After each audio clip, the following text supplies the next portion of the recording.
I'm going to assume I am live. I'm not... level, which is Bowser's Galaxy Generator, and you also need 1 star from Bowser's Galaxy Generator to actually trigger the Ant Cinema. So in essence, this is a 71 star run. And the game cannot be beaten any faster than that, which is most of the reason why this run takes so long, but I think you should still find it entertaining. So this is the Master Luma. He is going to go into Mario's hat now and give us the ability to spin, and spinning is kind of the core mechanic of the Galaxy games, because it basically lets you do everything. You basically cannot beat the game without it, and it's motion control based, as you would expect, because this is a Wii game. Let's see if I can get to this. Alright. So in this game, when you land on slopes with a high amount of speed, you can actually jump on them within the first few frames, and you can maintain that momentum during the jump, which is going to be really useful to preserve momentum in a few places. Unlike Galaxy 1, however, you cannot actually climb up slopes in this game, but one thing I'm going to bring up now that is not necessarily going to be relevant for now, but it will be relevant later in the run, is that a slope's slipperiness, and this is something we learned recently, is actually determined by how close it is to the camera. So if a slope is really far away from the camera, then it's actually not slippery and Mario can walk on it as if it were a normal surface. And this is going to come into play for one of the skips that I'm going to be doing about 2 hours or so into the run. But just keep that in mind for now. But unfortunately, those are the only 2 useful slope exploits in the run, and you hardly see any of them in this run. Okay, so coming up is a potential for a text skip. I'm not really going to be going for it, but I'm just going to kind of map through these text boxes and see what happens. So in this set of 4 text boxes right here, if you waste a few frames on these first 2, I'm not going to get it. If you waste a few frames on those first 2 and then get the 3rd one frame perfect, you can actually skip the 4th one. But it requires waiting a specific number of frames, and it also requires a frame perfect input. This game runs at 60 FPS, so frame perfect inputs in this game are pretty difficult, to say the least. So now we're heading off into the first mission of the run. This is going to be Sky Station's first mission, and it's a very action-packed star right out of the gate. So I'm going to do this type of jump. You're going to be seeing me do a lot, where I just wall jump and spin backwards onto a wall like that. Oh, and right here I'm going to stand still after this Luma finishes talking to me, so that I can enter that launch star a little bit earlier, because that ends the cutscene earlier. So the main benefit of the spin is that you can do a really high jump and then spin to gain additional height, and you can also wall jump off of a wall and then spin backwards to help yourself climb up a wall like I'm about to do here. And we got another cool trick coming up here. So what I just did there is referred to as Luma Bounce. You basically do a homing ground pound off that Luma in order to skip the launch star that it gives you. It saves approximately 1 second, and if you fail it, you die. But it's not terribly difficult, and it's really cool to show off, so it's worth it. And this is the first star in the run. Also right there, you just saw me get what's known as a Comet Medal. I'll go into what those do later, but for now, just know that there are 1 of those in every galaxy, and I'm going to be wanting collecting them whenever I can. Also, backwards momentum is superior to forwards momentum in this game, so you can do cool stuff like that. Right. So this is the first boss of the run. This is Pee-wee Piranha. You're intended to spin out its shell a couple of times in order to break it, but you can actually just do this instead.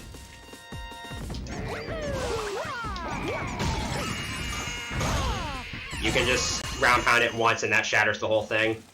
And Pee-wee is pretty difficult to hit on that first hit, at least right away. This second is actually a lot easier. Pee-wee tries to run away a lot less quickly on the second hit. On the first hit, you'll notice I had to stun him with some star bits in order to catch up to him in time.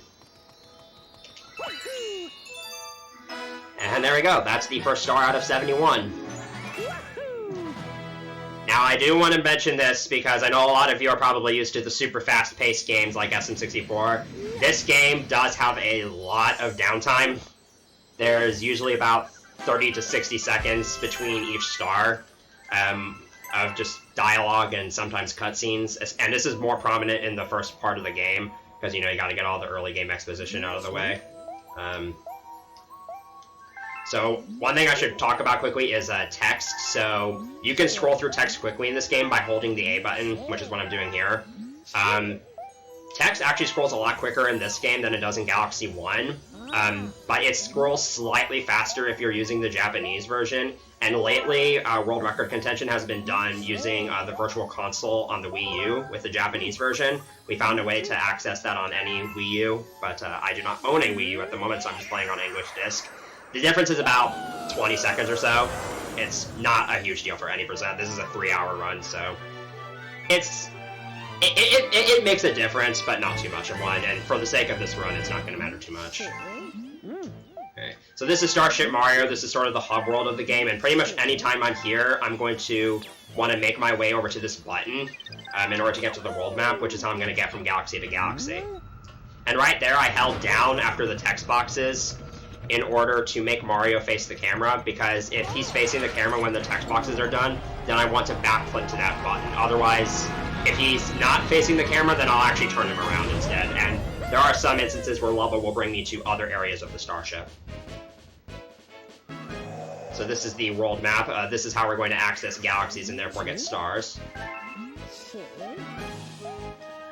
And we have a couple choices to make here. I'm actually going to go back to Sky Station and get its second main mission. And we refer to those as Sky Station 1 and 2, respectively. Alright. So, at the very start of Sky Station 2 here is a very tricky chomp cycle I'm going to want to catch here in order to hit the chomp with this plant. And then afterwards you're going to see some kind of awkward movement. And I'll kind of explain that here in a minute, but first let's see if I can get this. This is pretty tight.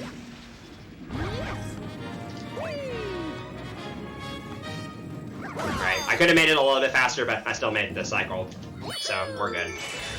So this movement's going to look kind of weird, and that's actually due to the curvature of this planet's gravity field, so I'm going to do a short little jump there. And as you notice, Mario traveled a greater distance in a shorter period of time. And so if I do weird movement like that, it's to optimize Mario's movement due to the gravity. Now, on this planet, I'm going to want to have decent movement here, because these elevators are on cycles, and if I don't make any major time losses, then I can actually have pretty fast movement through here. Alright, this is looking pretty good. Yeah. So right there, I was able to not grab that 1-up. When you grab your first 1-up in this game, you get a little text box. So skipping it there, in theory, does save time, and it would, in theory, save time if you avoided every 1-up. But it's pretty much unlikely that that's ever going to happen, and I'm pretty much, with the movement I do in some sections, I'm basically guaranteed to grab at least a couple of 1-ups throughout the run, so skipping the text box there doesn't really mean much. The rest of the star is pretty self-explanatory, so I'm actually going to talk about one major movement optimization you probably don't even know about. So right there, you probably just saw the camera kind of twitch, and you also maybe heard a little bit of a click. So what I did, and what I'm going to be doing almost every time I land from a launch star, is going into first-person mode and then exiting out of it immediately. And what this does is it cancels the landing animation that normally takes place when Mario lands from a launch star. Oh boy, I'm actually going to backflip over the spawns I built for safety. Okay, I didn't want to die there. So that landing cancel that I just mentioned saves about 1 second each time you do it, but you take a lot of launch stars in this game, so that definitely adds up over the course of the entire run, and saves probably multiple minutes, in fact. There is actually a second variant of landing cancels that you'll only see me go for at the start of missions. You can actually jump out of any landing animation by jumping within a specific frame window. It's usually 1 to 2 frames depending on the level. Because there are certain areas where you actually can't go into first-person mode, and the fly-in cutscene is actually one of those. So, in certain stages where it could be beneficial, you'll see me, you might hear me mashing the A button, and that's just so I can get that frame-perfect jump. But again, it's frame-perfect in 60 FPS, so I probably won't get it too often, and even if I do get it, it doesn't usually save that much time, but you'll probably see it a couple times with the amount of times I'll go for it. Right here is the first example. Alright, I didn't get it. So this is Yoshi Star Galaxy, and if you don't know anything about Super Mario Galaxy 2 glitches, then you're in for a treat. Because Yoshi is the most broken thing in this game. With Yoshi, there is a very peculiar glitch you can do with him that I'll explain in a little bit. And right now I'm going to go for a skip that's pretty tricky to execute and has a very high risk factor to it. because it can net you time loss if you fail it. So let's try this here.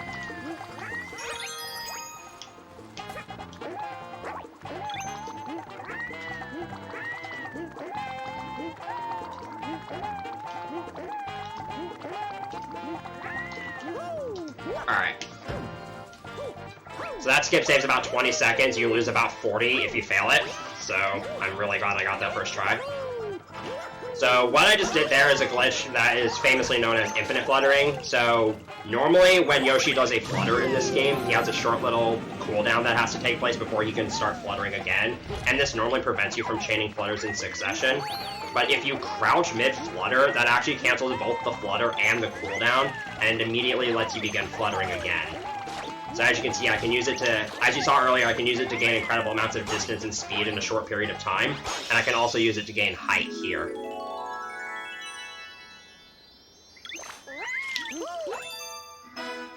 Now, the typical angles you're going to want to be seeing me hold for most infinite flutters like that is slightly sideways and also in the direction of Yoshi's back, because that's what will usually get me the most speed.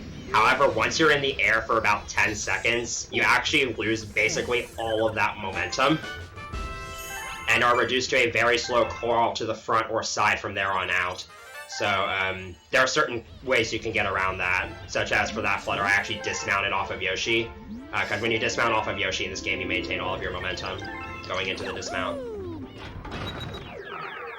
So in Yoshi Star 1, I used Infinite Fluttering to skip one planet and save about 20 seconds. In Yoshi Star 2, I'm going to be using Infinite Fluttering to basically skip the entire level. And this skip saves close to a minute. This is probably one of the biggest Infinite Flutter skips in the run. I would say it's slightly easier than the previous one. There is an awkward camera change midway through. That can sometimes mess you up, and tends to mess a lot of players up, but we should be okay. And yeah, Infinite Fluttering is basically going to be something I do almost every time I get on Yoshi, because it allows for such great skips, and even if it doesn't, it's just a really good way to move fast.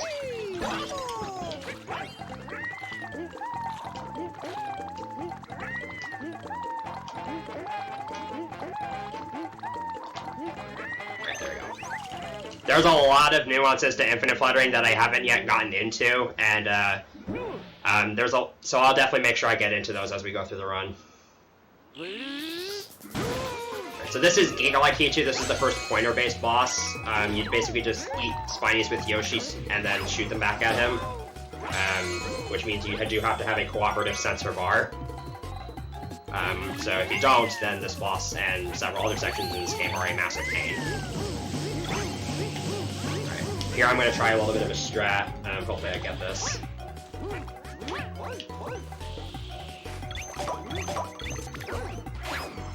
Alright, so I tongued both of those Spinies once before I ate the first one, and what that actually did was set it up to where I could get a Spiny in Yoshi's mouth for this phase. So this way I could hit Giga Like Kichu without having to wait for him to throw out any Spinies, and that actually saves a good deal of time.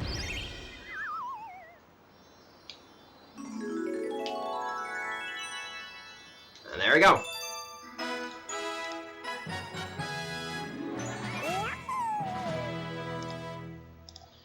So you'll notice that throughout most of the early portion of this run, my routing choices are going to be somewhat limited, but it will branch out as I go through the run, so no need to worry. Also, you just noticed that I had a star bit in reserve when I finished Yoshi Star 2, and you saw that text box come up. I want to minimize as many of those text boxes as possible, because obviously it wastes time to get that text box. For some stars it doesn't lose time, but for most stars it does. So I'm usually not going to be picking up any star bits, and I'm also going to try to do the same thing with coins, but coins are harder because you can't just spit them out unless you die. And you're probably wondering if I'm not going to be collecting any star bits, where I'm going to get them all from. Well, just you wait.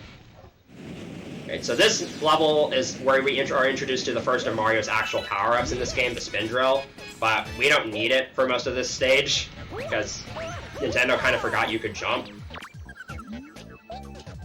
Alright. I do have to use it on this planet, so here I'm going to do another homing ground pound to gain some momentum off this drill. Homing ground pound is basically this. It's a spin followed immediately by a ground pound, which will home in onto the nearest item, enemy, or NPC. And as you can see, you gain a quite a bit of momentum when you bounce off of an enemy like that. And right here, I'm going to do a little bit of a skip. I'm going to jump into the corner of this pillar, like that, and it kind of clips me through into it like that, which saves a few seconds of walking. Alright, I'm going to turn the camera here a few times to manipulate some cycles. And this planet is kind of an auto-scroller, because you have to wait for the Luma here at the end.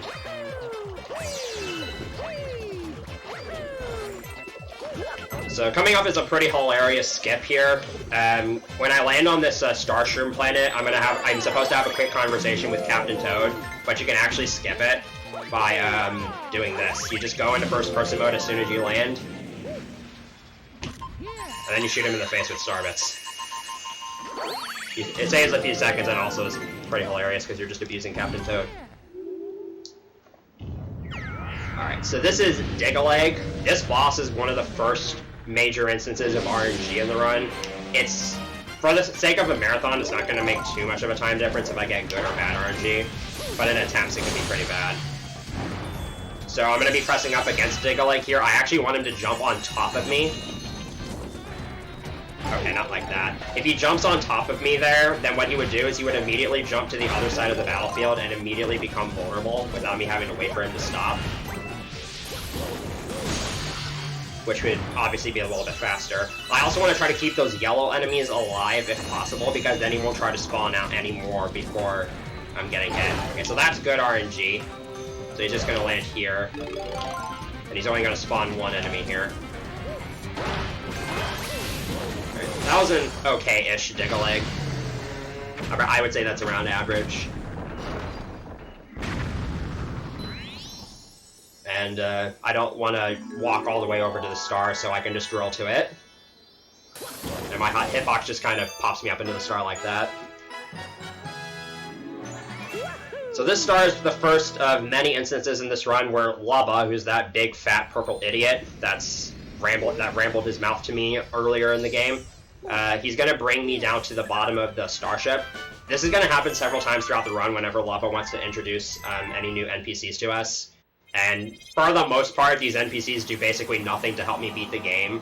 So my goal whenever I'm on the starship is just to get to the button as soon as quickly. So once he finishes flapping his gums, I'm just going to kind of jump away from him. And this movement that I'm going to do to the button is actually relatively new. And it saves barely any time, but it looks pretty cool.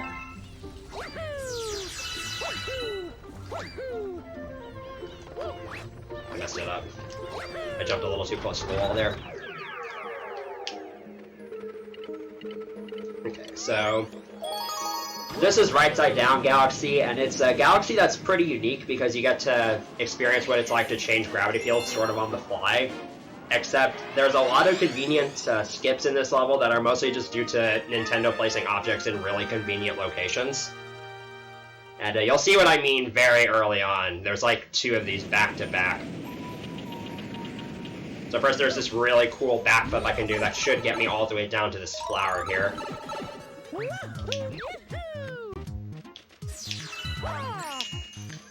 go. So I'm supposed to hit this lever here, if I don't get hit by that enemy. This lever actually changes the...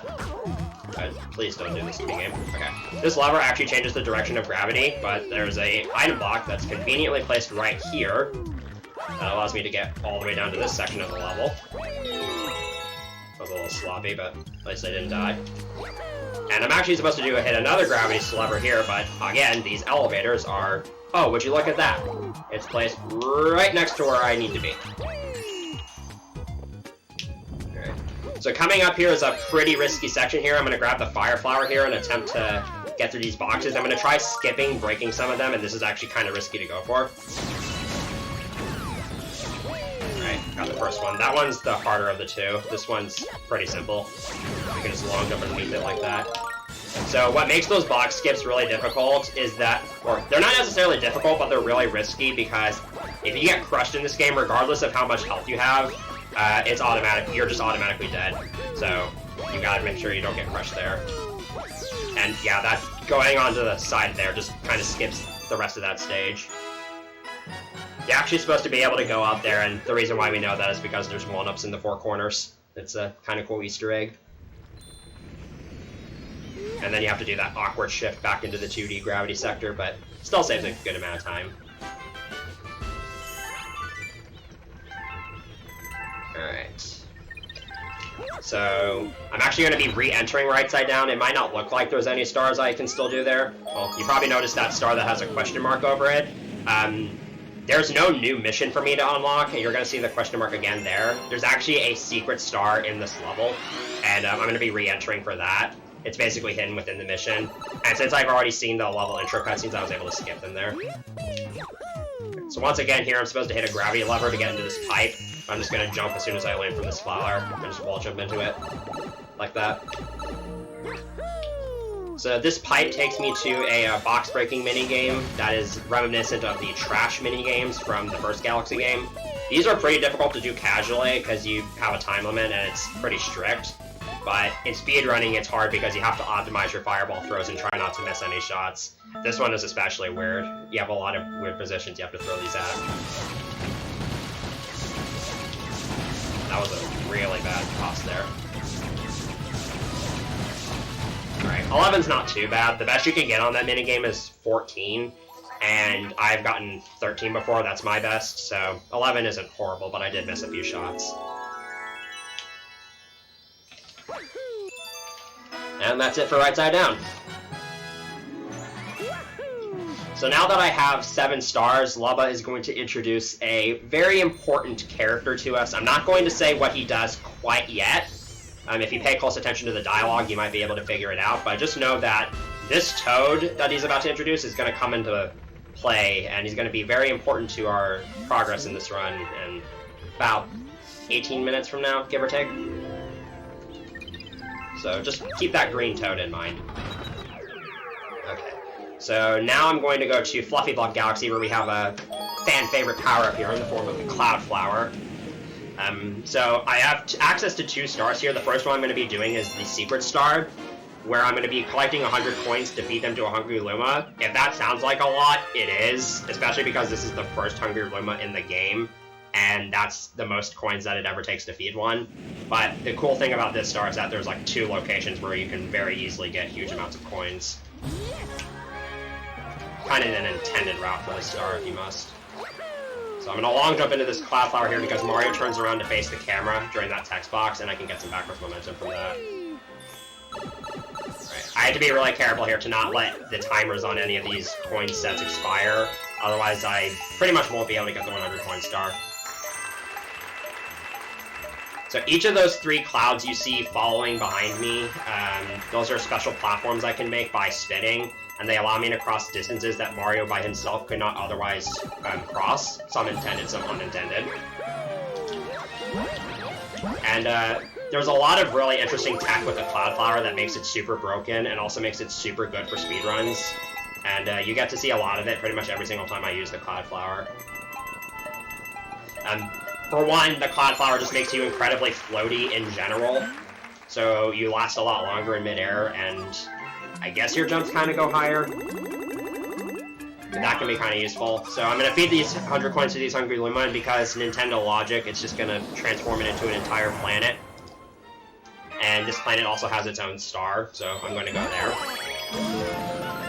And this climb really showcases a lot of the cloud tech in this game, so I'm just going to kind of let you enjoy it and then explain some stuff afterwards.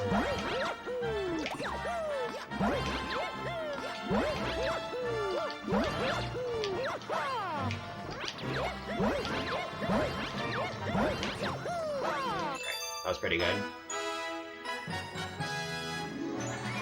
So, the main cloud tech is actually, every time I make a cloud, I crouch as soon as I make it, because that cancels the cloud making animation and allows me to move right away. And you see me do that pretty much every single time I make a cloud, but one thing that actually allows me to do is utilize the upwards bounce that a cloud does when you make it. In the Galaxy games, moving platforms will actually give inertia to Mario's jumps. So for example, if a platform is moving upwards, then I get a large upwards boost to my jump, so I'll go a lot higher. And that's why some of my backflips went a lot higher than they normally would have, because that cloud bounced as it was being made. Another interesting piece of cloud tech here is if you long jump from the center of a cloud, and you're Cloud Mario and you're above an abyss, you gain a lot of horizontal speed. Which is going to be useful in Fluffy Block 1 here, so I'm going to head up to this cloud here, where I'm not even supposed to go in this star, and just kind of long jump off the edge. And why would there be a death plane here? And with a couple of well-placed clouds, I can just make it all the way over to the last planet of the level. And then here are cloud-boosted long jumps. So, similarly to that cloud bounce mechanic I was talking about, if you make a cloud while you're grounded and then long jump during the upwards bounce of the cloud, like that, then your long jump gains a lot of extra distance and height.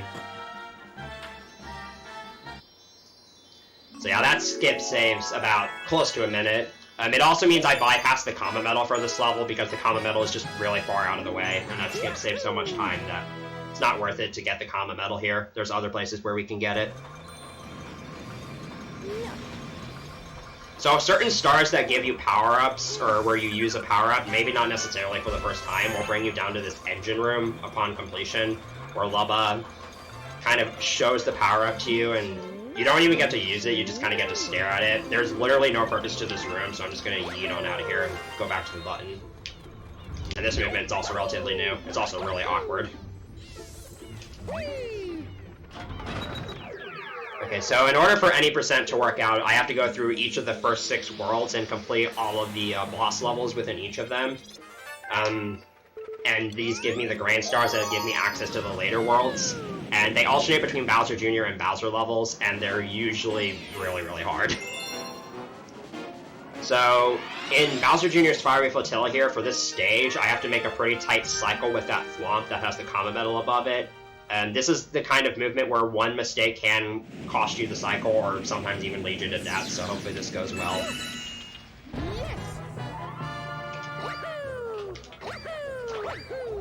Alright, so far so good. Alright, we're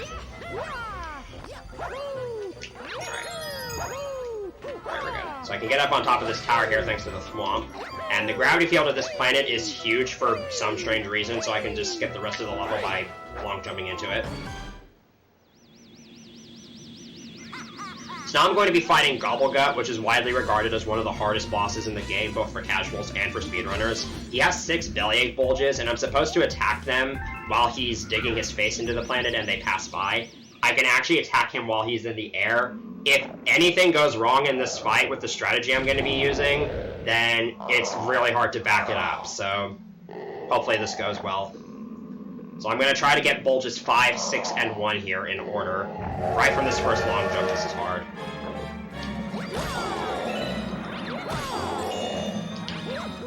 Alright, so far so good. So now for the second phase, I'm going to run downwards and in a straight line, which will make Gobblegut follow me, and he's actually going to get closer to the planet as he does this. And then right here, I'm going to turn around here, and then try to get the last 3 bulges back to back to back. Right, perfect Gobblegut. So I know I probably just made that fight look really, really easy. That fight actually takes a very, very long time to get good at. And what's worse is that in any percent, you have to do that fight twice. So I get another chance to show off just how annoying that fight can be later in the run. That's it for World 1. So with each of these Grand Stars, like I said, I'm going to be unlocking the next world, which is how I'm going to actually progress in the game. Unfortunately, we have to watch these cutscenes and go through this dialogue after each of the first 5 worlds, so get used to this. There is actually one thing I can point out here while we're waiting, though. So you're going to notice a little timer in the lower right-hand corner that says 1 minute and 38.83 seconds. That's my in-game time for that level. Unlike Galaxy 1, Galaxy 2 actually keeps track of your in-game time for every star, which is really useful for, obviously for grinding out ILs, but also for getting a good comparison between yourself and like high-level times or intermediate times. It's also really useful for consistency.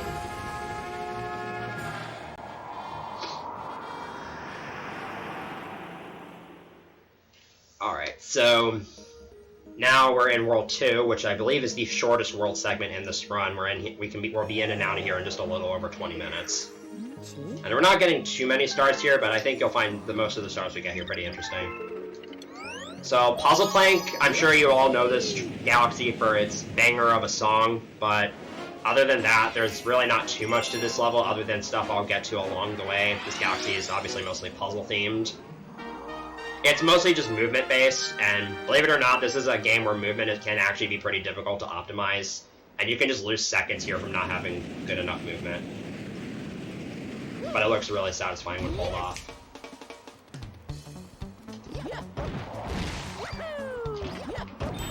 On this next planet, I'm going to skip going to the bottom half of it by just backflipping to the launch star. And now would be a good time to talk about spin heights in this game. So when I'm doing this spin, if Mario would backflip the right way, I actually want to be holding A when I'm doing most spins, because then Mario will actually gain more height, and I don't believe the game tells you this anywhere. But another thing the game doesn't tell you about is that with Mario, you actually don't want to spin with the nunchuck. Yes, you can spin with the nunchuck in this game, because the nunchuck actually gives you less height. There are instances where I will want to spin with the nunchuck, and I'll explain why in later stages where it actually becomes relevant. Okay. That section is pretty scary because there's a long stretch with no checkpoints, and if you get hit by one of those buzzsaws, it's pretty easy to get knocked off and lose a lot of time.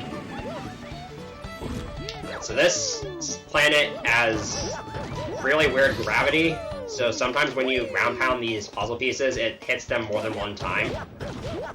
Like that, except it wasn't useful. And we don't really know why it happens, and it's kind of random. But if you get it in a good spot, it can save a little bit of time. Now I just have a little mini boss fight from Galaxy 1.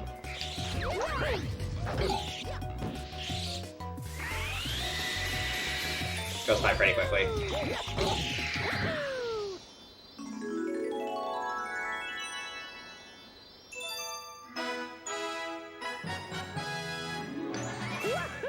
Alright. So, once I get my first star in World 2, Lubba is actually going to introduce a part of the world map that's actually really useful for speedrunning, called the Grand World Map. So in addition to the individual world maps where you can go from galaxy to galaxy, the Grand World Map actually allows you to go from world to world, which is going to be really useful for when I need to do backtracking, because let's say I'm in World 5 and I want to go back to World 1, then I can just zoom out to this Grand World Map and then go directly from World 5 to World 1 instead of having to backtrack through every individual world. And I'm not going to be world jumping until midway through World 3, but it's still important to point out now. So Lava just goes in and introduces it to us there. Okay. So here's High Scale Falls. This is a pretty fast-paced level, mostly because there's a power-up in here called the Dash Pepper. It's a Yoshi power-up. And it makes Yoshi run really, really fast. And for some reason, when he runs really, really fast, he can climb up really steep slopes. Because, again, Nintendo logic. This is a level where it's actually pretty difficult to avoid star bits, because you can't spit out star bits while on Yoshi, so it's crucial that I don't touch any. And with the Dash Pepper, its effect actually persists between launch stars, so I'm going to try to keep its effect going for as long as I can throughout this level.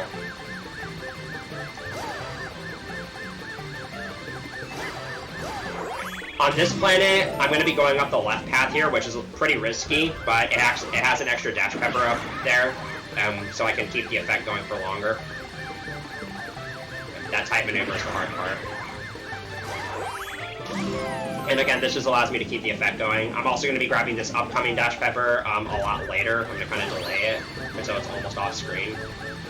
And now I'm going to do a pretty interesting infinite flutter strat. I'm going to jump off this platform as it's lowering with Dash Pepper momentum. And then by holding specific angles in the air, I can maintain that momentum while sort of infinite fluttering forwards. And that sort of allows me to make it all the way over here. Gotta do a pretty tight snack here to get this Kama Medal. I'm gonna use a shake to slow myself down. And don't look away.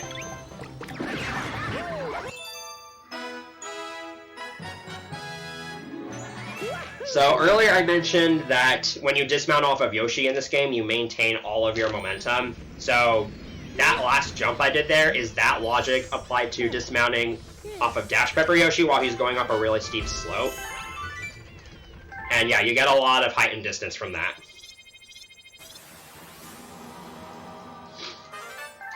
Okay. Up next, we're going to be going to Cosmic Cove Galaxy and getting a couple stars from there. So, Cosmic Cove is... there's not really much in terms of the way of, like, tricks, but where this level is really interesting is actually in its routing. So, I'm going to be doing Cosmic Cove 1 first, but while I'm doing Cosmic Cove 1, I'm also going to be collecting 15 coins to feed a hungry Luma. And the routing for this galaxy is going to be not what you'd expect. So, right as Mario lands here, I'm going to make a quick detour over here to get the Koopa Shell and these star bits. And that's a jump cancel, by the way. That's what I was talking about earlier. So I'm going to use these star bits to kill these Snoodles, because if you shoot them with a star bit and then kill them, you get coins. And I want to do this twice in this route. If I killed them any other way, I would get star bits instead, which is not what I want. Now, if you've seen a Galaxy 1 speedrun before, you probably know that you can just spam spins underwater to go really, really fast. You actually can't do that in this game because they added a cooldown between underwater spins, so it ends up not being faster than just taking the shell. And taking the shell is just better anyways, because it's less work for your arm. And you can also do some pretty cool jumps out of the water like you're about to see here.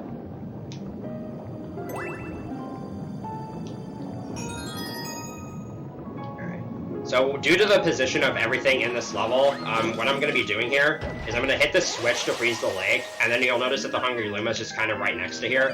So I'm going to go ahead and feed this Hungry Luma, but I'm actually not going to take its launch star, and instead, as soon as the cutscene is finished, I'm going to head straight over to the waterfalls and get Cosmic Cove 1, and then I'm going to do Cosmic Cove Secret by itself next time I enter the galaxy.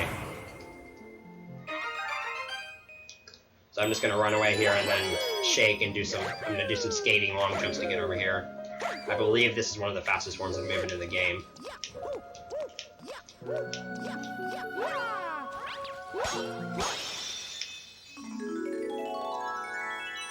Okay, so now is an important time to talk about auto-selecting stars.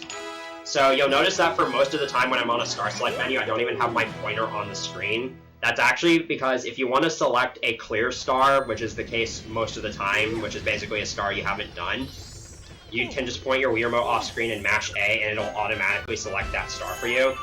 And this is one of 2 instances in the route where I actually want to make sure I don't do that, because otherwise I'll select Cosmic Cove 2, and I don't have access to the Hungry Luma's launch star in Cosmic Cove 2, so I would have to sit through the level intro cutscenes and then re-enter the galaxy and try again. So we just have to make sure I select Cosmic Cove 1 here. Good thing I always remind myself. There we go. So now we're not losing that 30 seconds or so. And the Hungry Luma's launch star is still available. I don't have to re-unlock it, so I can just make a direct beeline to the launch star. And yeah, as you can see, I can't swim with spins any faster than that because I have to wait for that Luma to go back into Mario's hat.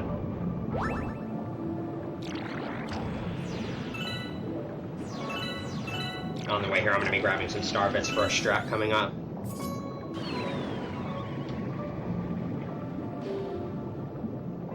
So if you played Galaxy 1 before, you probably remember the bunnies and how much they suck. This is actually the only bunny in this game.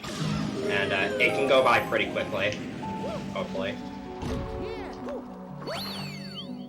Let's see if I can get this.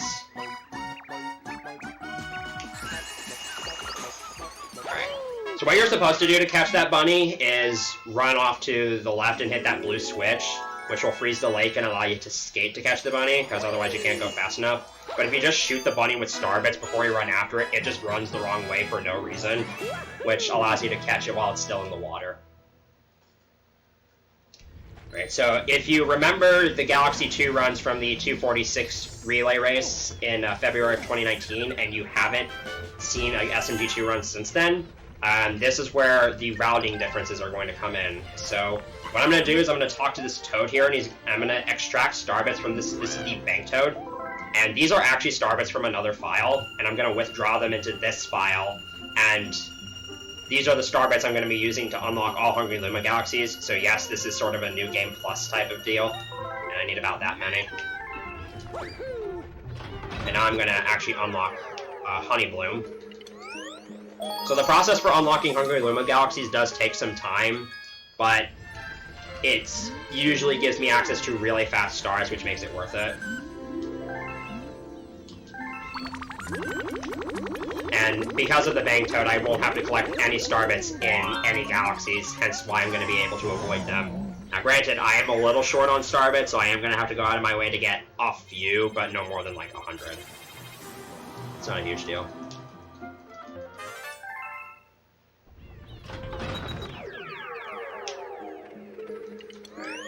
So, this first star I'm going to be getting here is actually a great example of why going out of your way to unlock Hungry Luma Galaxies is really fast. I'm going to be getting both stars here in Honeybloom, but this first star, the secret star, is a hidden wall jumping section right at the beginning of the level.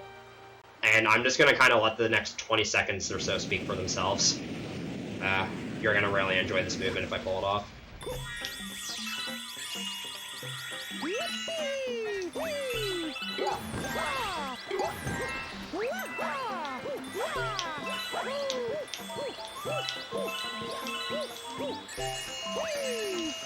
There we go. Like I said, pretty fast. So that, I believe, is the fastest star in the game if you don't count the green stars, which are sort of extra stars you get after getting all 120 and finishing the game. Yeah, 16 seconds in game time, definitely worth getting.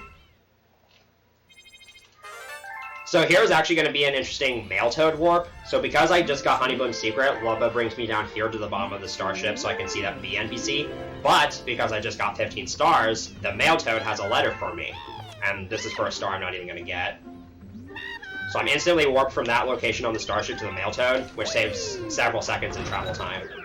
And gets me to that button a lot quicker. I'm going to be utilizing that one more time in this run. So I'm going to re-enter and do Honeybloom 1. When I last showed this game, when this game was last shown on GSA, this star wasn't in the route. And then a few months after that, we found that this star is actually slightly faster to do than Supermassive 1. This entire level's in 2D, so there's not really much you can do in the way of sequence breaks, and it's also B Mario based. I am going to try to skip B Mario for most of the section here.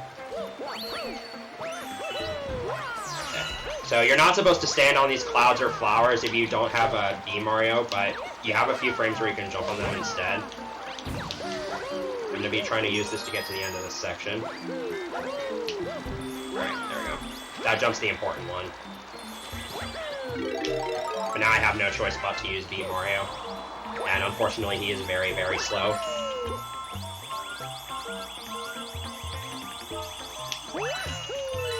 Because B Mario kind of strips away most of your movement options, and your flight isn't very fast either. So once I get here, I'm actually going to intentionally take damage from this Choppa so I can lose it. And that allows me to get through this pull section a little bit quickly.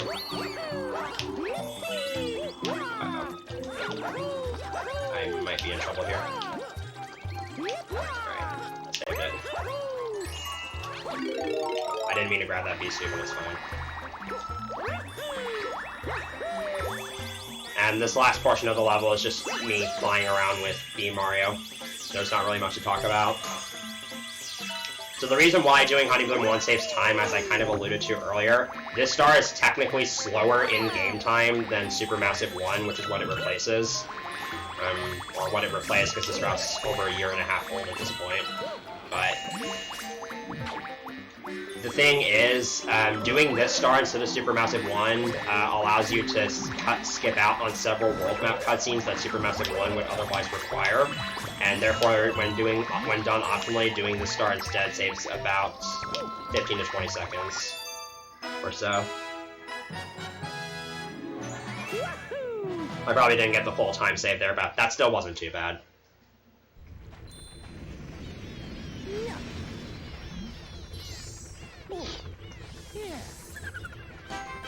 And speaking of route changes, this game, any percent also had a route change within the past couple of months. It's nothing too significant. There's just stars were moved around in a different order. And I'll explain why it saves time in a little bit, and I'll even provide a couple of examples when it shows up. Alright. So we're going to be coming up on the first Bowser level here. This is Bowser's Lava Lair. This level has a lot of really cool strategies in it that save a lot of time in total when done, but It is also a very punishing level, and on top of that,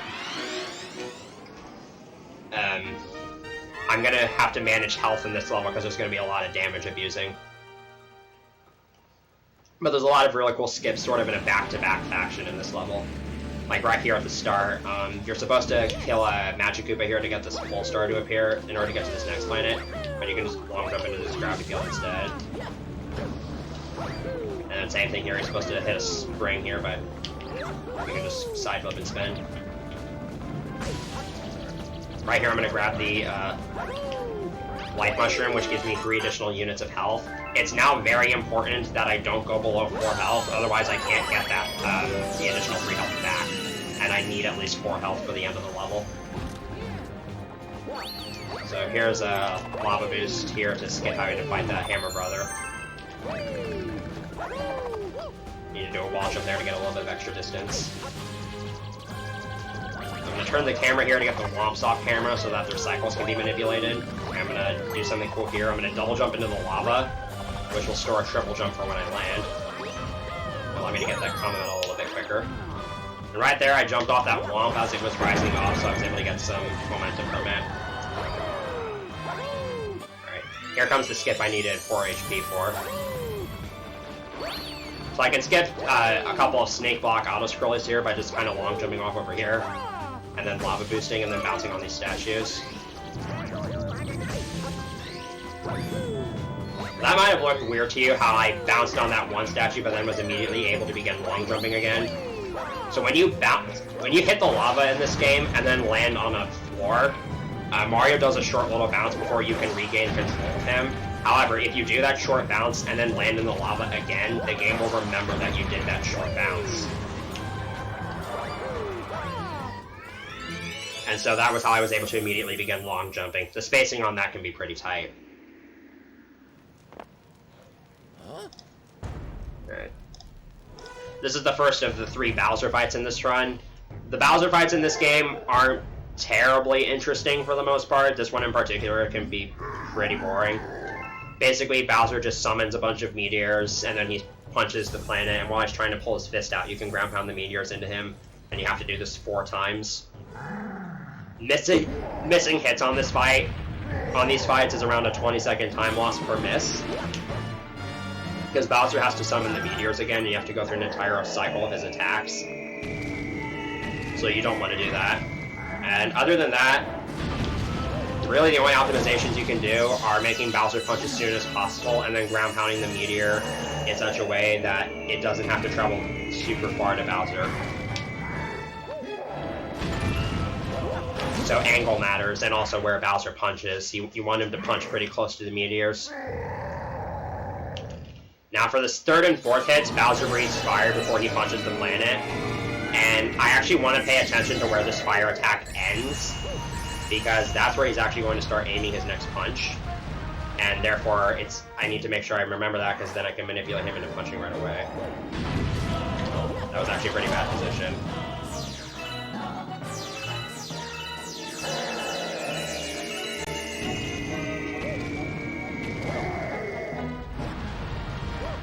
This fight in particular is pretty boring. As we go into the later Bowser fights, there's going to be some additional manipulation we have to do.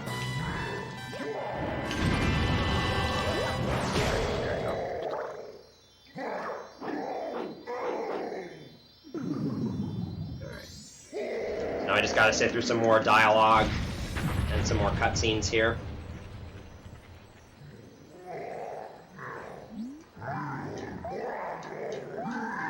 And this will actually mark the end of the World 2 segment. When I say that, I mean the end of the period between the World 1 Grand Star and the World 2 Grand Star. I am going to come back to World 2 later in the run to do some cleanup, but that won't be for a little while.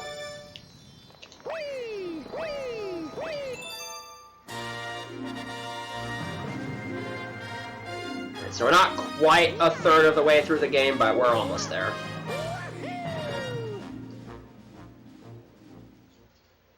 Okay, so World 3 is where I would say the run sort of ramps up in difficulty, because the early game in this category isn't that bad.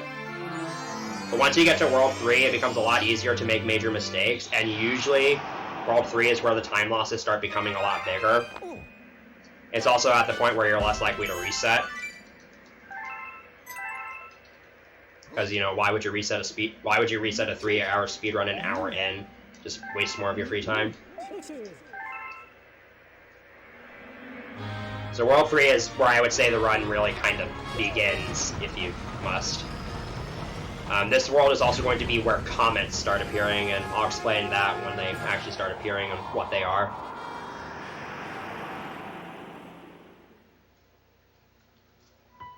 Alright, so at the start of World 3, I have a bit of a fork in the road I can take. I'm actually going to take the bottom path, and we're going to go to Cloudy Court. So now it's been a while since we've used the Cloud Flower, and I'm sure you've probably missed seeing how broken it is, but don't worry, you get to see more of that in this level. So, there are two things that I need to talk about in terms of this level. The first is what I call 4 cloud strats, and I'm actually going to be doing that twice in this level, the first of which is actually right at the very beginning here. So I mentioned earlier the whole deal with cloud-boosted long jumps and how you basically make a cloud walk rounded. So what I'm going to do right here, once I make it to this next platform, is I'm going to cloud boost into this upcoming cloud flower. Like so. And it replenishes my cloud stock, so I can use the remaining 3 clouds to cross that distance. So I basically use 4 clouds for a single maneuver, hence the name. I need to be facing this drum so I can ledge grab it, like that. That way I can keep all 3 clouds here. And I can use that to skip that launch star. Make it all the way up here.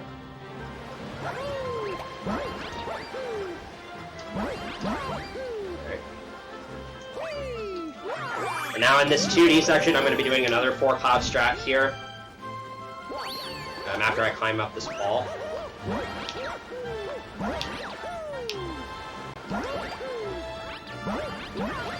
And that allows me to kind of make it over this wall here. Okay, that was a little close. And now I have these crushers that I gotta make it through. I'm gonna try to one-cycle these crushers.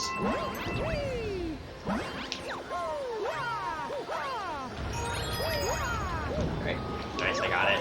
That's a lot harder to figure out than it looks. There are multiple different setups you can use for that, and that's the best setup I found.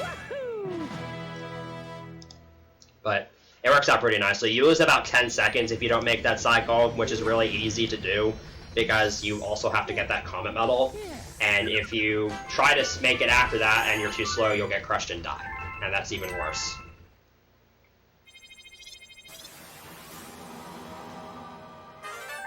Okay, so, chat, are you ready to have some fun? Because next up is Freezy Flake's Secret. And this is a skating minigame with that chimp guy we saw in Fluffy Bluff. So the chimp's going to challenge me to a skating minigame where I need to beat his high score, and it's a timed challenge. And I have to wait for the timer to expire. I can't stop it by finishing the minigame early. And it doesn't lose time to get as high of a score as possible. So if you want to guess what score I'm going to get, you have to guess anywhere between 500 and 900 points, and guess in multiples of 10, so stuff like 570, 650, 730. And the way I usually determine ruling for this is, if no one gets it exactly right, whoever's closest ahead or behind wins. So I'm expecting chat to blow up here.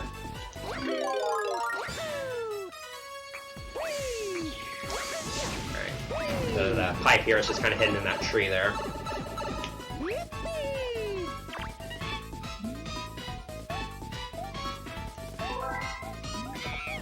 So during these skating mini games, I'm actually gonna show off something cool here. You might not know about this. If you press Z while you're skating, you actually start skating backwards, and your controls aren't really changed.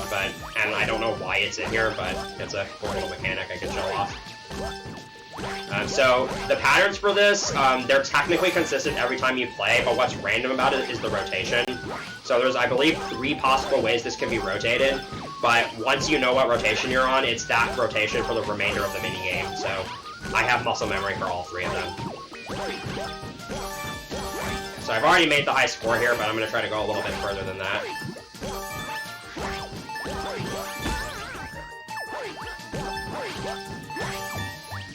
Alright, so whoever gets either 850 or closest to 850 would have won.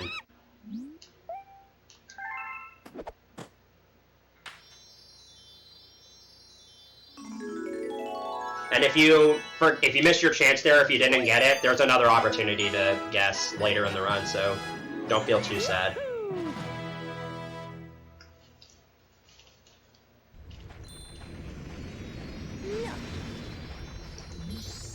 So yeah, pretty simple minigame that just happens to be fast enough to work out for the route. Okay, so there's one more star I'm going to want to get in Freezy Flake. And I'm actually going to be getting Freezy Flake 1 here. So this is an instance where it doesn't actually matter what order I'm doing the stars in. I'm just doing the secret star first so I can auto-select Freezy Flake 1 here. Like that, so I don't have to point my Wii remote at the screen.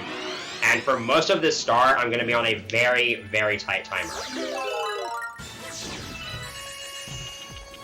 Because there's a Comet Medal in the next section that I'm going to try to reach.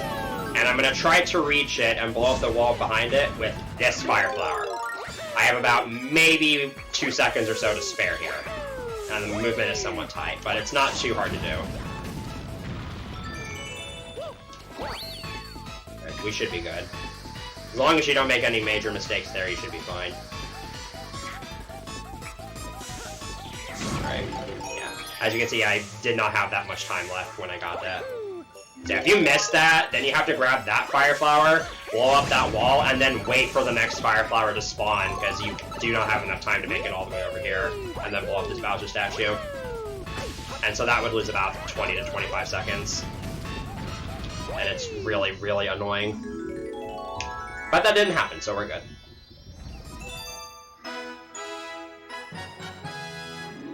And we're actually going to get a short little visit here from everybody's favorite green brother, Luigi. So, from this point onwards, you're going to see Luigi start appearing at the start of various stars. And here's a common theme in this run. Luigi does jump faster, just jump higher and run faster than Mario. But the common theme of this run is we're just going to ditch him whenever we can. Because even though he is technically faster in gameplay than Mario is, first of all, this category is kind of more designed around Mario in terms of the tricks you do. It just works better with Mario. And second of all, it takes time to talk to Luigi, and then he also talks to you after the mission is complete. And you only get to use him for that 1 star, so it loses too much time for the amount of time he would save. So this entire run is going to be Mario only. Sorry, Luigi fans. Not sorry. So I'm going to turn the camera a few times here. So as I've alluded to a couple times already, when moving platforms and objects are not on camera, they don't move. So there's moving platforms at the start here that I manipulated into being off camera for a few seconds because I'm going to try to make a somewhat tight platform cycle here by doing that. I might barely make it here. It doesn't save too much time, but it's this cycle right here. And even with that camera adjustment, it's really, really tight. I did have to skip out on a checkpoint there. So those first 2 platforms are based on cycles, but this and the next platform actually start moving when you enter a certain radius. And you can actually long jump to skip most of them. And then the Comet Medal platform, I believe it stops moving once you enter the launch star, so only your movement up until then matters. I could be wrong though, it's so confusing. Okay, there we go. And in this section we get Yoshi, so guess what, we're gonna Infinite Flutter. And this power-up here is the Bulb Berry. Basically illuminates floors under Yoshi that otherwise wouldn't exist, but as you can see, I don't really need it.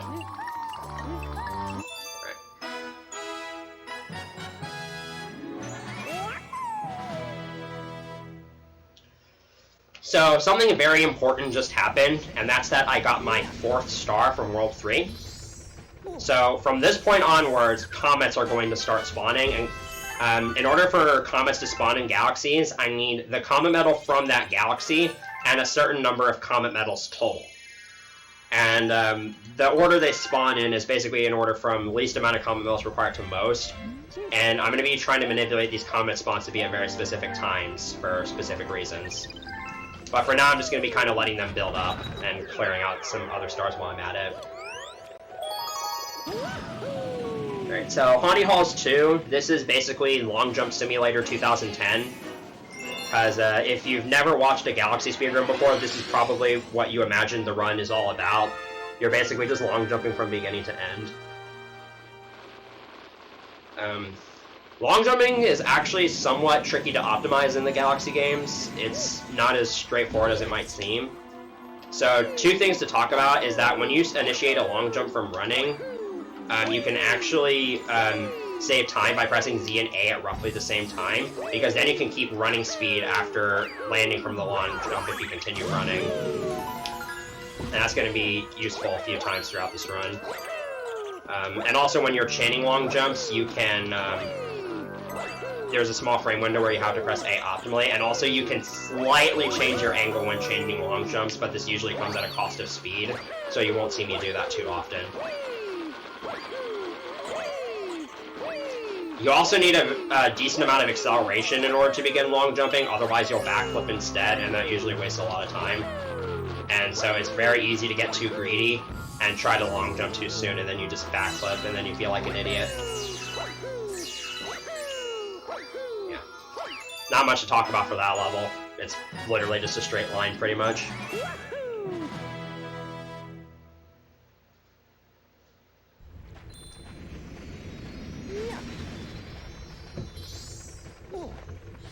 Okay, so now I'm going to be doing the next Hungry Luma Galaxy. This is one in World 3, and this is going to be the unlocking of Beat Block Galaxy. This Hungry Luma is really weird, because for some reason the last star bit always shoots out late. And this is one of 2 Hungry Lumas in the game that's like this. The other one you're not going to see. But this actually is pretty useful, because I can set up a backflip while I'm feeding the Hungry Luma, since I can move.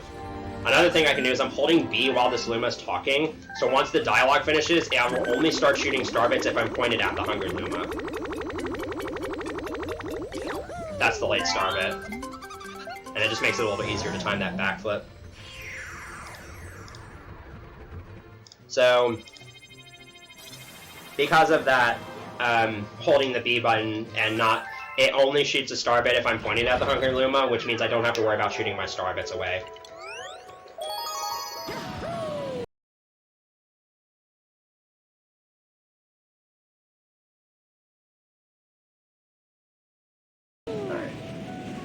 Beat Block Galaxy, this is another level that's kind of just a bunch of long jumps, but this time, how fast I go actually matters.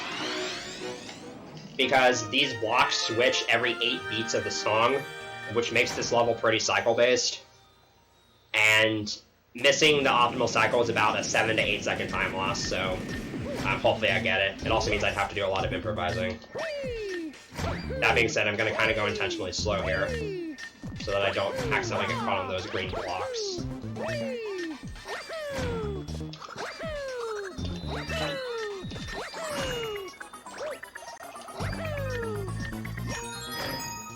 So far, so good. I have some silver stars to collect here. This last long jump coming up here is really scary. The angle and that is not in the notches of your controller, so it's really easy to just bonk and fall and die.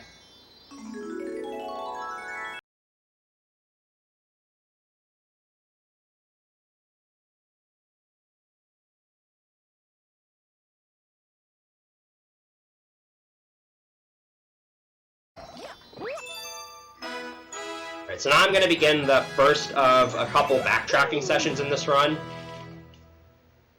So I don't have quite enough stars in World 3 in order to unlock the barrier to Bowser Jr.'s Fearsome Fleet without getting stars that are too slow for the route. So I'm actually going to go back to World 1 and do some cleanup. And I'll be able to get just enough stars in order to unlock the barrier. And like I alluded to earlier, I'm going to be using the Grand World Map to do that. So I'm going to zoom out, and as you can see, I can just go straight from World 3 to World 1 and not have to do any annoyingly long backtracking. And the next galaxy I'm going to do is also a Hungry Luma Galaxy. So this galaxy is going to be Flip Swap Galaxy, and this galaxy has an interesting gimmick where every time you spin, it switches between red platforms being active and blue platforms being active. Now, where this gets fun is that the platforms sort of flip upwards. They rise upwards as they're switching, which means if you jump off of them as they're rising upwards, you can get a huge boost added to your jump. I'm going to be trying to use this a lot throughout this stage. Now, these jumps, most of them aren't too hard, but the first one is particularly tricky, and if you miss these, it can lead to death. But if I pull these off, this level's going to look really, really stylish.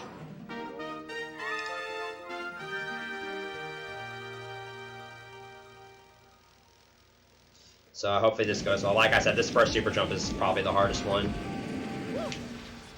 Yes.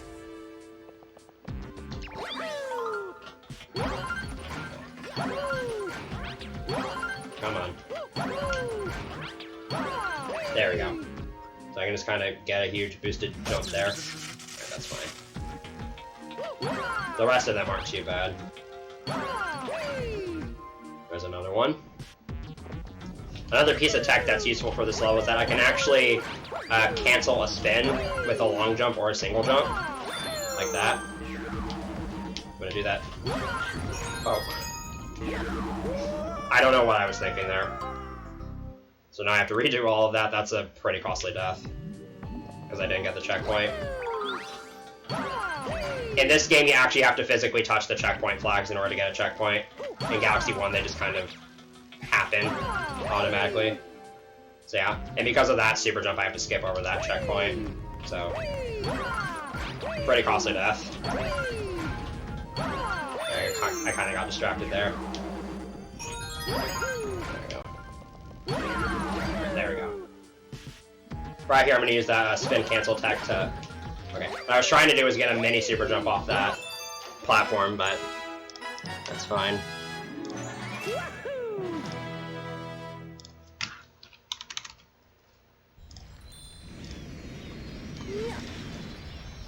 Okay, so now I'm going to actually start doing comet stars, and comets are basically modified versions of galaxies that have some sort of added gimmick or challenge to them. And again, these are what I've been collecting these comet medals for. And again, just like Hungry Luma Galaxies, sometimes going out of my way to get comet medals, even if it's for a galaxy that doesn't have a comet, will end up being worth it because I can get really fast stars as a result.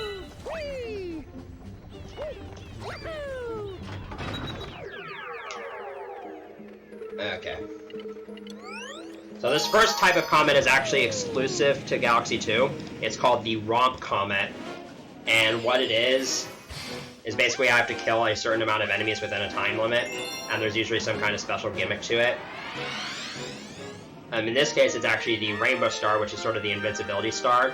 But there's one crucial element to the Rainbow Star, is that while you're running on the ground, you start to build up this sort of P-speed, and I want to maintain that P-speed for as long as I can, which is harder than it sounds, because I basically can't run into any walls, and slow down at all.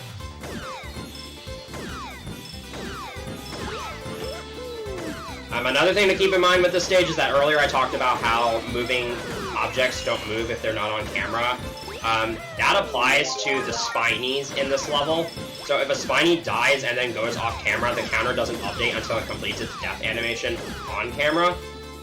So that can really trip a lot of players up, where they know they've killed a Spiny, but when they get to the end, the counter just says 29 out of 30, and you have to rotate the camera a few times to get that last Spiny to die.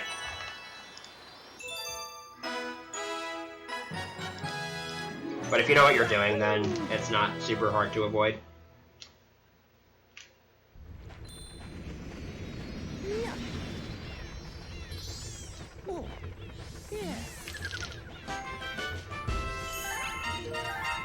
Alright. The next kind of comet that I'm going to be doing is this one in Sky Station. It's the Speedy Comet, or Time Attack, or whatever you want to call it, or as Nintendo calls it, the Speed Space Run Comet. We're just going to kind of ignore that because we all know it's grammatically incorrect. And this is actually a shortened version of Sky Station 1. It skips like half the planets, so it's worth it for the route. But there's a special gimmick added to the Speedy Comets in this game, where you'll notice I only have 20 seconds to start with, and that is nowhere near enough time to complete this level. even though it is shortened, but there are clocks throughout the level that add 10 seconds to my time, so I want to route those in whenever I can.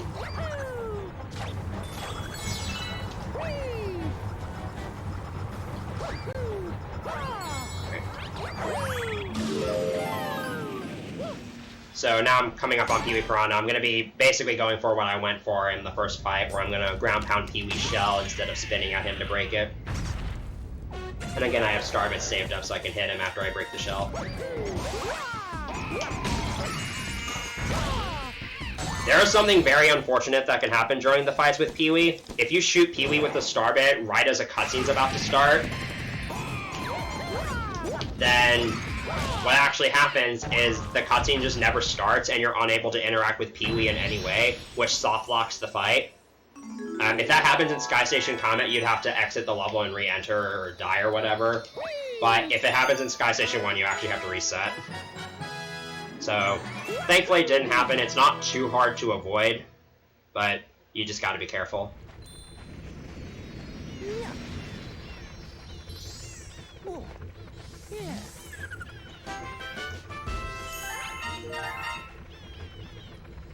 Okay, so I'm done with this first backtracking session, which means I'm going to actually go back to World 3. I still need 2 more stars to unlock the barrier to Bowser Jr.'s Grissom Fleet, but I can get both of them in World 3 here. So to start, we're going to go to Tall Trunk.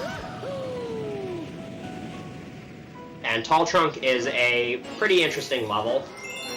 There's a lot of really cool strats in this star, but it's a really satisfying level to pull off, but it's also really difficult to pull off everything. So on this first planet, you're supposed to use Yoshi and the Blimp Fruit to climb this tree, but that's slow. So I was infinite fluttering with Yoshi, and Mario happens to be a very skilled acrobat, so I can just use his various jumps to scale this entire tree without Yoshi.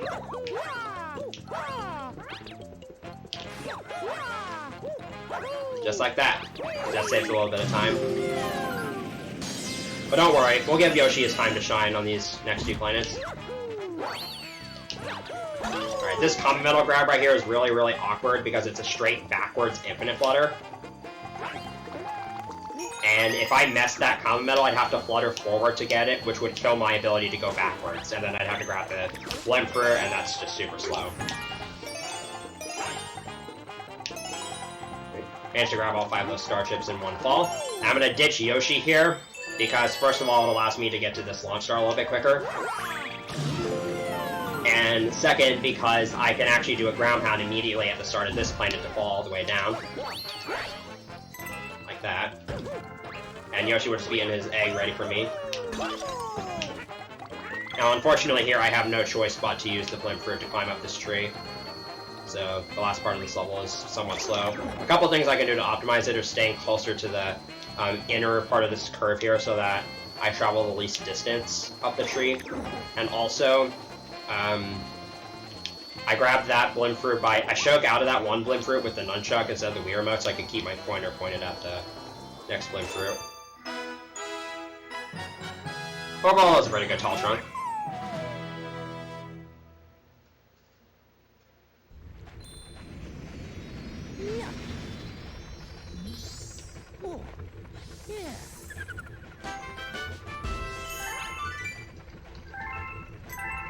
Okay.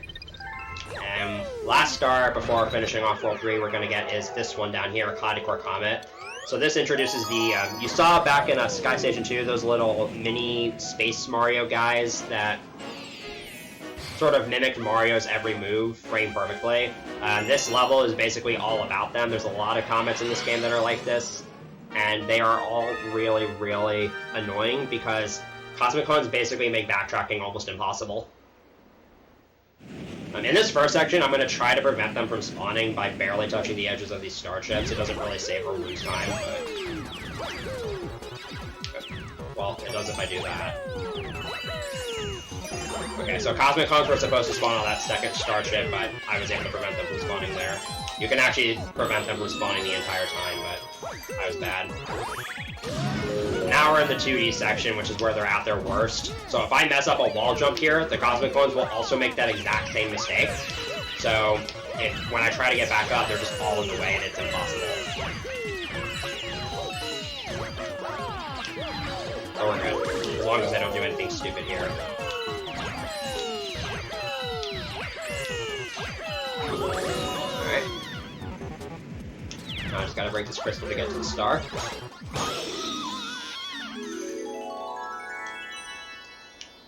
And there we go. Alright, so if you thought the infinite flutters in this run that you've seen so far this run were crazy, you ain't seen nothing yet. Because Bowser Jr.'s Fearsome Fleet is a very, very interesting level when it comes to infinite flutters. So, the entire level is basically all one height, and you get Yoshi right at the start. So you can essentially just infinite flutter from beginning to end and skip all like the auto-scrollers and stuff. And the strat I'm going to be going for here is widely regarded as one of the toughest infinite flutters in the game. It's called the question block flutter, because you're basically, so to kind of explain what I'm going to do, I'm going to get on Yoshi, flutter to an asteroid that for some reason has collision, then flutter from there to a question block in the middle of where the airships spawn. And then I have to get a precise angle from a small set of angles that would work, infinite flutter from the top of the question block through the common metal, and then go underneath this glass structure and dismount onto the final platform of the level. I get no checkpoints when I'm doing this, so if I die, I go all the way back to the start. And this strat looks really impressive when it's pulled off, but it's also really terrifying. So I hope you don't get any heart attacks from this. Okay, this flutter isn't too hard, but the next two are where it starts to get difficult.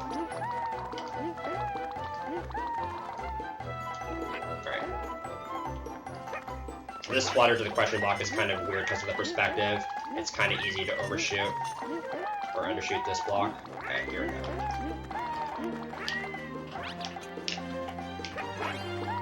I trust this angle. I probably shouldn't, but I think it's good.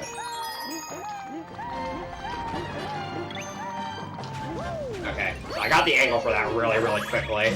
There's only a small number of angles that'll actually work for that flutter, because not everything is perfectly aligned, and you need Yoshi to kind of veer off to the right like that. And you also have to be really good at controlling your height there, because if you go too low, you die. You also have to make sure you rise up quickly enough to dismount onto that final platform. And go low enough to get under the structure. It's just really stupid. Now I have to fight Mega Hammer, which is another pointer-based boss that can go really badly. Right here I'm going to set up for an early hit by trying to walk forward with those two bullet bills in reserve. And that allows me to get both of those hits in one cycle. I'm actually going to avoid doing that here, because I want to cancel one of Mega Hammer's attacks. Because when he was shaking his hammers there, he was getting ready to smash them together, so doing that canceled the attack. Now that I'm behind him, I'm going to get 3 bullet bills to come here. I'm going to use 2 of them to take out this back weak spot. I'm going to get the third one in Yoshi's mouth, and I'm going to try to have it store through the cutscene. Sometimes this doesn't work. It's kind of random if it does or not, so let's see what happens. Alright. And here Mega Hammer's supposed to lower its head so that you can hit the bullet. You can shoot the bullet bills at the cockpit. That was not what I wanted to have happen. But the hitbox is always active, so you can just do a side flip and full flutter to reach it. And what actually happened there was my pointer very, very briefly glitched out, and when that happens and you spit something out with Yoshi, he just spits it out in the direction he's facing. Also, you would think Yoshi gets his time to shine in the spotlight for this Grand Star cutscene, but no.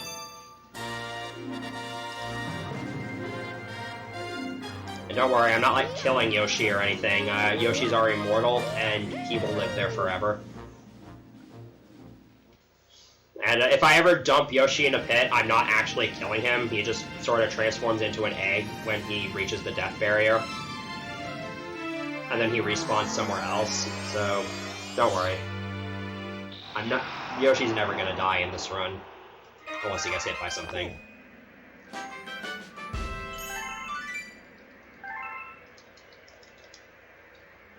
Okay, so now I'm coming up on the World 4 segment. This is actually the longest world segment in the run, but that's partly because due to the reroute, we actually stuck a backtracking session midway through it. And the routing here is gonna seem weird, but you're gonna see why it saves time near the end of World 4. But things are going to start off pretty normal looking for the time being.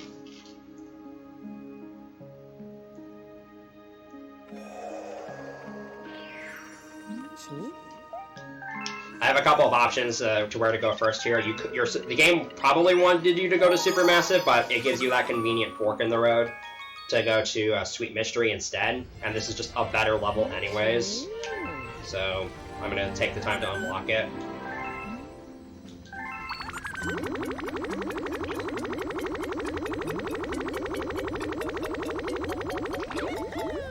So if you remember how Bowser Jr.'s Fearsome Plea was a bunch of infinite fluttering, this level is more or less the same, except it's not nearly as terrifying. This is actually one of the coolest levels that you can see ILs of, because there's a few... I mentioned the 10-second cooldown that you have, the 10-second limit you have to infinite fluttering before Yoshi loses his speed. You can circumvent that in a few ways. One of them is actually by bouncing off of enemies or objects, which resets the timer, and the IL of this level does that like 3 times and completes this level basically in 1 flutter. Obviously, I'm not going to be doing that, but this level should still look pretty impressive. This first flutter I'm going to be essentially doing blind, because I'm not going to take the time to set up the camera. So I have to get a blind angle there. That was actually really far back. If you have a good enough angle, you can go all the way over to this common metal over here, but this doesn't lose too much time. And from here, these infinite flutters should kind of speak for themselves.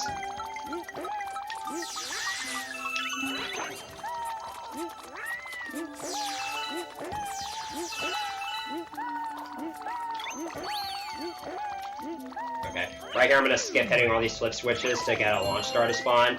This infinite flutter, you have to be really careful, because if you somehow fall during this flutter, you don't actually die. You instead land on this weird invisible floor.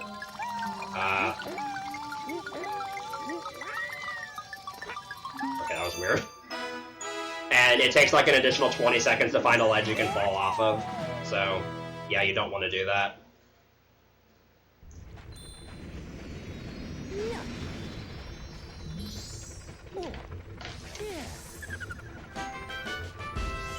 And the really hard part about learning infinite fluttering, believe it or not, is actually the rhythm.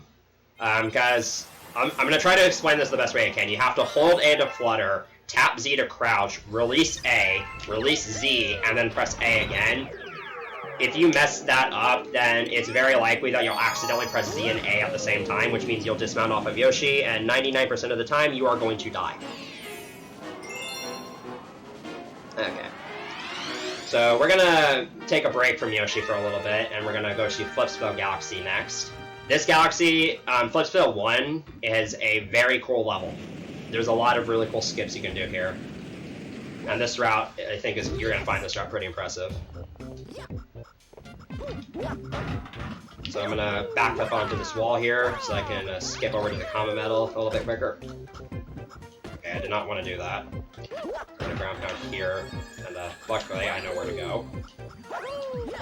So the common metal's over here, and then I can actually long jump from here to the second planet, like so. But that actually unloads a kill plane, as I skip the launch star, so I can get over here, backflip, and then slide off this roof to get a slight amount of backwards momentum.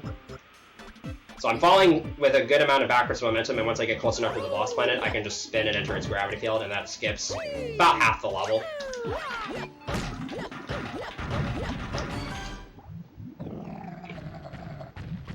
Now here's Glamdozer. This fight isn't too hard, because Glamdozer's entire body is vulnerable, not just the target on its back. So I'm going to camp out underneath its chin. And just kind of wait for it to become vulnerable before ground pounding it. It's always fun to keep flipping that panel when you have downtime.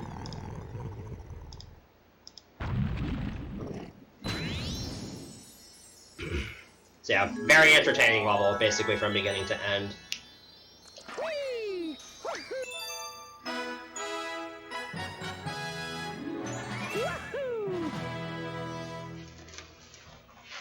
So this star is going to be the first of 3 stars in the run where I'm going to get a mail toad letter from Rosalina.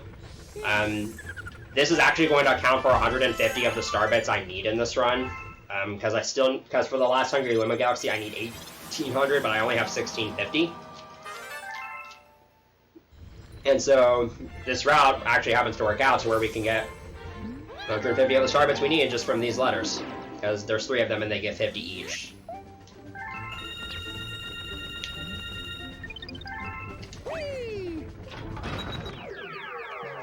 Okay. So Flipsville 2, this level mostly revolves around the spin drill, and Nintendo did not try at all with this level, because you're supposed to use the spin drill on the first 2 planets, but you can very easily skip it on both planets. It's actually kind of stupid how easy this is. Like, for example, on this first planet, all I'm going to do is I'm just going to jump around this wall to get to the launch star. That. And then here you can wall jump on this structure, which you wouldn't think you should be able to do, but you can. Alright. This first part of this 2D section here is very tight. Okay.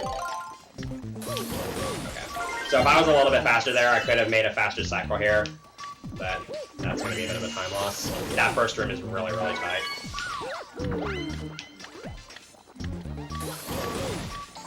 And from here, this part's just kind of half auto-scroller, half cycle-based, because you do have to wait for most of these cycles, but you also have to make sure you don't miss any.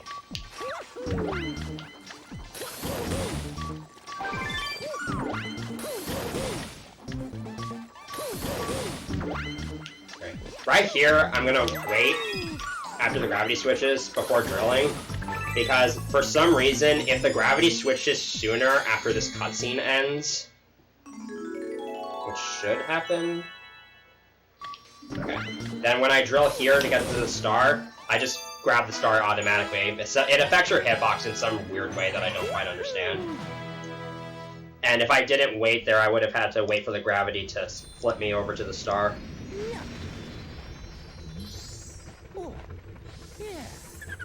Now, I'm going to leave Sweet Mystery and Flipsville for now, but if you are observant, you might have noticed that Sweet Mystery and Flipsville's comets haven't spawned yet, even though I collected the comet medals for both galaxies and have the right number of comet medals. And I'll explain why when I start the next backtracking session. So Chompworks 1 is a long level for this category's standards, but it does give me access to 2 pretty fast levels. The unfortunate part is that this level involves a lot of waiting around for chomps. But this first planet has a lot to take in.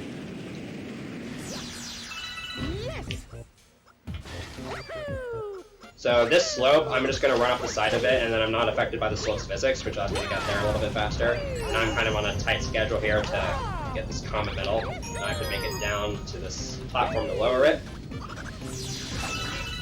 And then I have to make sure I long jump into this launch star. Okay, whatever. I didn't do it, but if I long jumped into it, it would have prevented this upcoming landing stun. Oh, I got a jump cancel, so it doesn't even matter.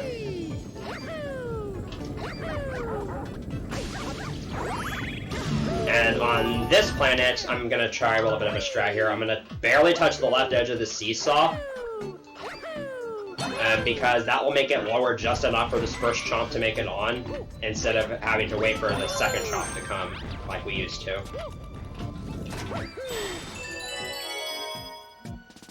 Unfortunately, you can't really do anything to speed up this last planet. It's kind of just one long auto-scroller. And you also can't get to this first chomp in time under normal conditions. Now, you can get to this first chomp in time if you're using a second player. Because if you have a second player, they take the form of an orange Luma, and one of the things they can do is stop enemies. They can actually hold that first chomp in place and make it so that you can get onto the first platform in time. But it's really awkward to hold 2 Wii remotes at once, and I have no one to play it with, and it doesn't really save time hardly anywhere else. So, for all intents and purposes, this is just going to be a one-player run. So yeah, I'm just going to kind of screw around here while I'm waiting for this chomp. Try to get a super high back whip off this button. Oh, I went too early. Alright. So yeah, not the most exciting level in the world, but it's worth doing.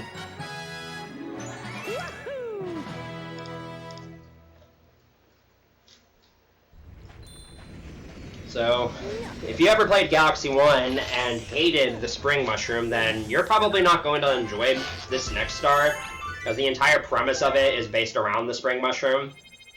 Luckily, I can skip it for the first 2 planets, because, again, Nintendo is really good at making games. And it's actually possible to skip the Spring Mushroom for this level entirely, but it's faster to use it on the last planet. Now, there is one other thing that is worth bringing up. So, there are elevators on the last planet that are on a cycle, but you can see the elevators moving from the first planet, which means if I don't have really, really fast movement on this first planet, I could miss out on a platform cycle that saves about 5 seconds. Okay, I need to have really good movement here because I didn't get the jump cancel. I don't know if that's good enough. It probably isn't. Okay, so I wasn't able to get a landing cancel there because it's not normally possible to go into first-person mode on this planet. You can still do it if you hit up on the D-pad on the first frame you land, though. Also, this is where spinning with the nunchuck is useful because for some reason it lets you spin sooner after a wall jump. So I use it there to climb up a little bit quicker. Let's see what happens here. I'm probably not going to make the cycle, but it's really, really, really tight. Okay. No. Okay, so I made the first cycle, but it's also really hard to stay on it, and I also barely made it, so that kind of ruined things. Oh, goodness. Spring Mushroom is not exactly the easiest power-up to control. There we go.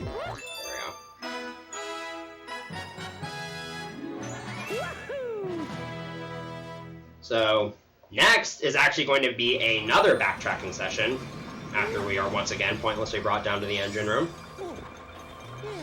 So this backtracking session I'm about to do actually used to be done after World 4 was finished, but before going to World 5.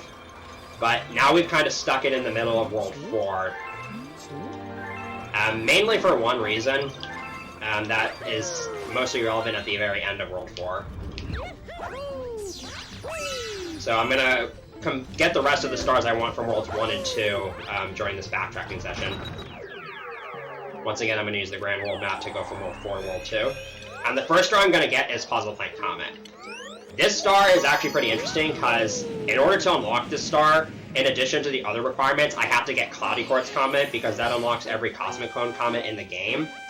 And I'm getting this comet now because it unlocks every Purple Coin Comet in the game. Now, if you are very observant, like I said earlier, you probably noticed that Sweet Mystery and Blissful's comets didn't spawn. They're both Purple Coin Comets, but once I get this star, then they will spawn. This star is also really, really difficult. I know I might make it look super mundane, but trust me. Getting all 4 of these purple coins in one go is not easy. Okay. It also doesn't help that there's Cosmic Bones. Come on. I overshot that jump there. Okay. That was not too great. And I'm doing these short little hops here because they make Mario move slightly faster than if he were just running. Right, super easy to grab a star to here. Rate should be good. So now the purple coin comets that I didn't spawn earlier are going to start spawning, which will give me access to a lot more stars. We actually used to do Puzzle Plank Comet before going to World 4. That way, all the purple coin comets would spawn during the first visit, and we could make it through World 4 in one trip. But doing it this way allows for some other routing possibilities.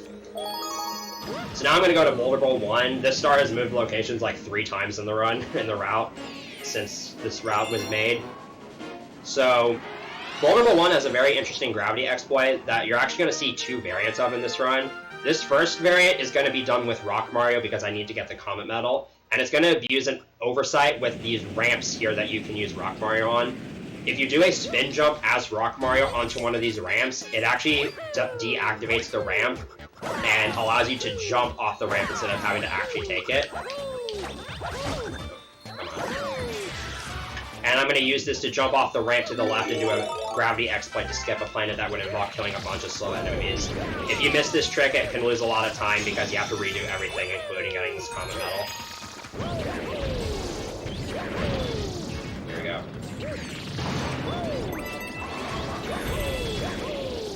Good. Okay, so you can go straight into the crystal there, but obviously I made the skip. So, I know I only skipped one planet, but that probably saves close to a minute, because that planet requires killing an awful amount of enemies, and it's super slow. Great. Now we have to fight Rolodillo. This is one of the most awkward bosses in the run, and one of the most tedious to do. This first hit isn't bad, but for the second, third, and fourth hits, I really, really want to stay out of his line of sight. Because I want to avoid, he would do this rolling attack that wastes a lot of time.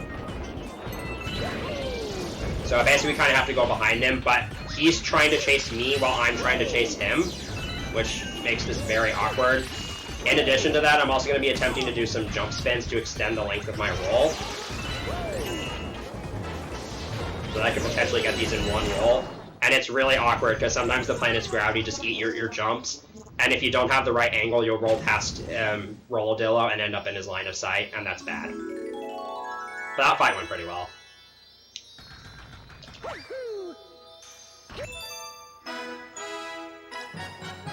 So coming up is actually another Mail Toad Warp.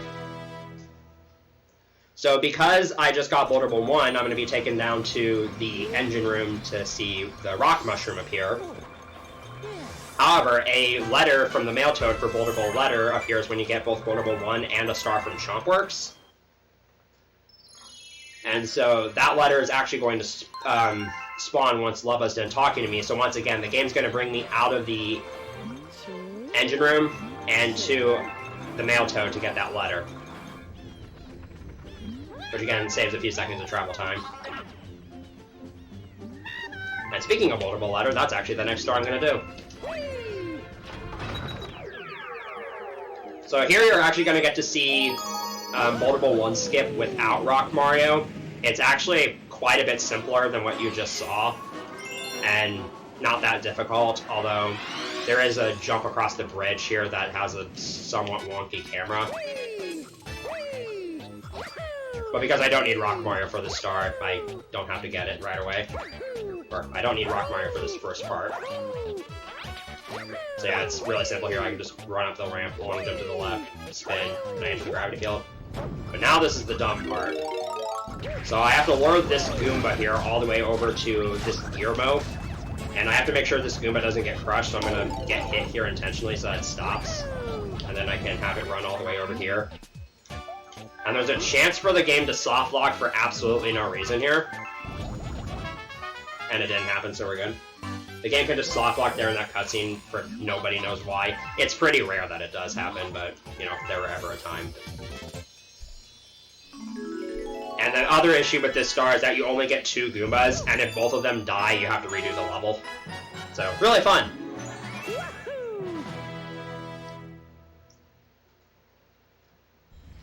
Yeah, pretty simple level, once you figure out how to do it consistently.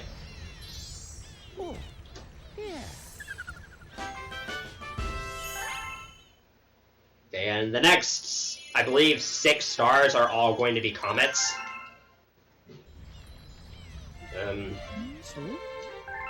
After lava bothers us again.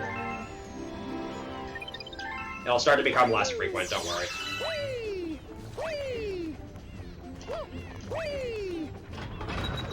Okay, so the first comet I'm going to get is a Hightail Falls comet.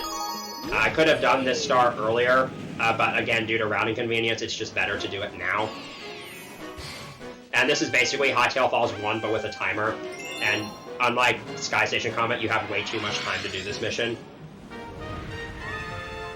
There's also going to be some holes in the ground and meteors falling, which for the most part aren't an issue.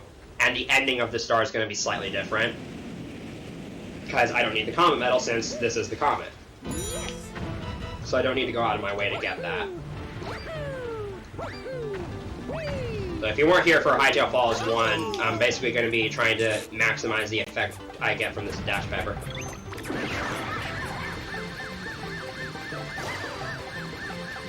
One thing I have to be careful of is that if I'm traveling up a vertical wall and I bonk on something head-on, I will fall all the way down. And that's actually the risk with going up the top half here and getting this dash pepper.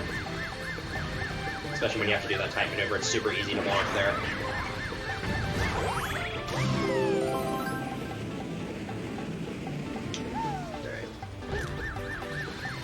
So instead of doing that weird infinite flutter you saw me do in Hightail Falls 1, I'm actually going to be taking the launch star this time. And this is faster if you're not getting the comet medal. So this jump might look weird to you at first. I'll explain what's going on after I get it. Might take me a couple tries though. Never mind, it's free.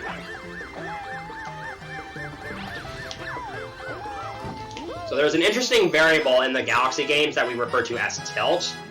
So basically, depending on a planet's gravity field and how it can make Mario lean farther back or farther forward. If he's leaning farther back, his jumps will go higher. So because that wall is super, super tilted, jumping up the very edge of it will cause Yoshi to go super high up, which is how that skip works. Okay. So, there's not too much RNG in this run, which is a good thing, but this star contains all of the RNG, pretty much. This star is basically just 100% luck. Because I have to kill 30 crabbers on that planet where Rolodillo was, but the crabbers can basically just do whatever they want. So, it's just kind of a matter of getting lucky and hoping you can get good combos with Rock Mario here. Also, there's one interesting tech with Rock Mario that the game never tells you about and makes the star so much easier. If you press A and Z while you're rolling with Rock Mario, you will actually jump out of it early, and I'm going to be using that a lot in the star to cancel rolls. So my goal here is to kind of hope that these crabbers group up until I get to about 24 or 25 of them, and then I'll start focusing on sort of the individual ones. And the ones I have to look out for the most are the blue crabbers because their movement is extremely erratic. Right, though these last few are sort of spread out here, so this might be somewhat slow. Right, that actually wasn't too bad. I think I can get this last one. Get it right when the star spawns, which is nice. That was actually pretty good. So I've actually had to finish that star with 1 second remaining on the timer, which is a massive Monka S. But yeah, if you're going... The problem with that star is if you're going up against a good segment in your PV, you are pretty much guaranteed to lose time on that star. It is super annoying. It really just all comes down to making good decisions and working with what you get.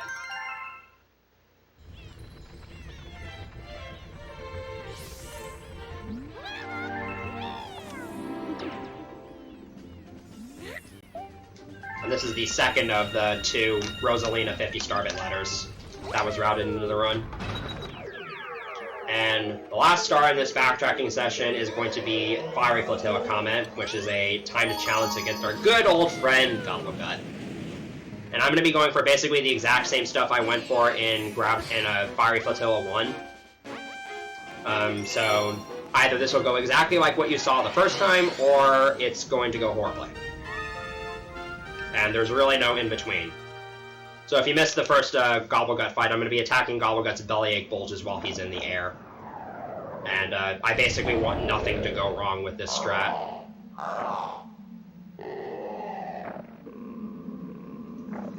Let's see how this goes. This first phase is generally the easier one for me.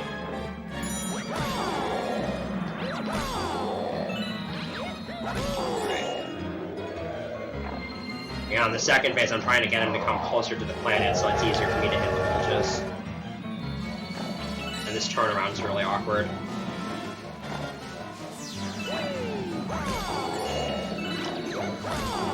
It's really easy to get hit by Gobble Gut there if your positioning isn't good. But 2 for 2 perfect Gobble Guts. Again, that boss, I'm making that boss look easy. It takes so much time to get good at.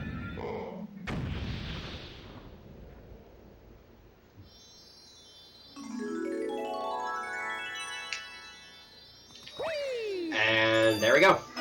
So that does it for this backtracking session, and I'm not going to be getting any more stars for Worlds 1 and 2.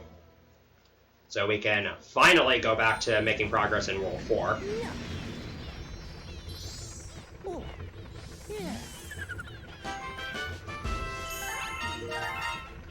Oh, I don't know where I grabbed 2 star bits from. So, Sweet Mystery and Fuzzville's comments have spawned by now, because I got Puzzleplink's comment earlier, so now I'm going to go ahead and make my way back here to grab these 2 before I can actually continue getting new stars in World 4.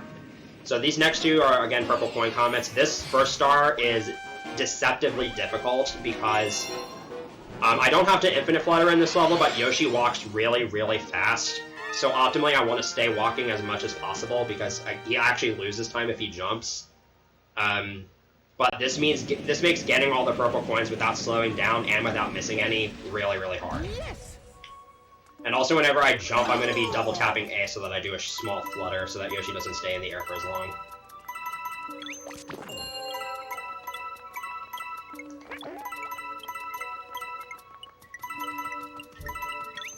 This level takes a lot of focus. It is really hard to get down.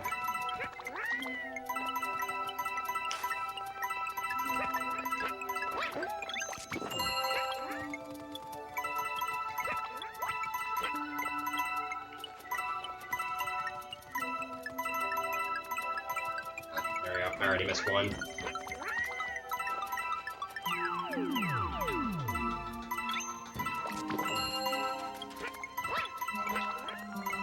I might be fast enough here to make a really optimal block cycle here. Okay, no, I'm barely slow. If you go fast, you can make it before that block goes too far to the right and get that first purple coin without having to wait for it to go back to the left. But it's super, super tight. It saves like 4 seconds if you can get it, though. But other than that, that wasn't horrible. I only missed 1 purple coin and had, like, maybe a couple sloppy sections here and there. So that star is prone to a number of small mistakes. This next star, it is very easy for mistakes to snowball. So Flipsville Comet has 100 purple coins in that room where the silver stars were in Flipsville 2. And it's very cycle-based, and with the route I'm going to be going for here, the cycles I have to make are extremely tight. I'm also going to be taking advantage of the fact that when Mario drills, his hitbox is absurdly large, so he can collect large quantities of purple coins by just drilling in place, and I'm going to be using that several times in this star. The first half of this star is really, really tight, so hopefully I don't mess anything up.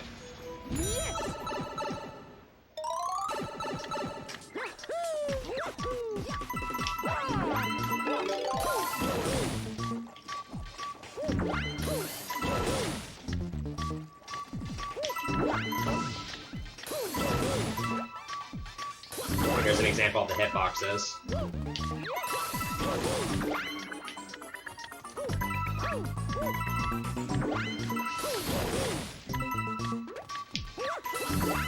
Okay. So I'm past most of the hard parts now. So, provided I don't do anything stupid, the rest of this should be pretty smooth sailing. It's super easy to accidentally miss a cycle and then try to go fast to back it up, and then you miss a purple coin in a room and you have to backtrack for it, and it wastes a lot of time. Again, it is super easy for mistakes to snowball in the star. That wasn't too bad.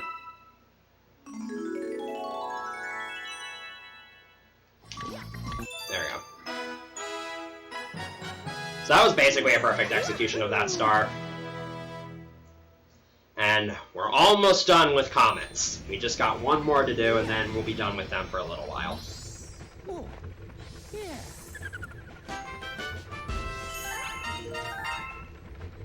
So the last comment I'm going to be getting in this segment of the run is going to be the Chompworks comment.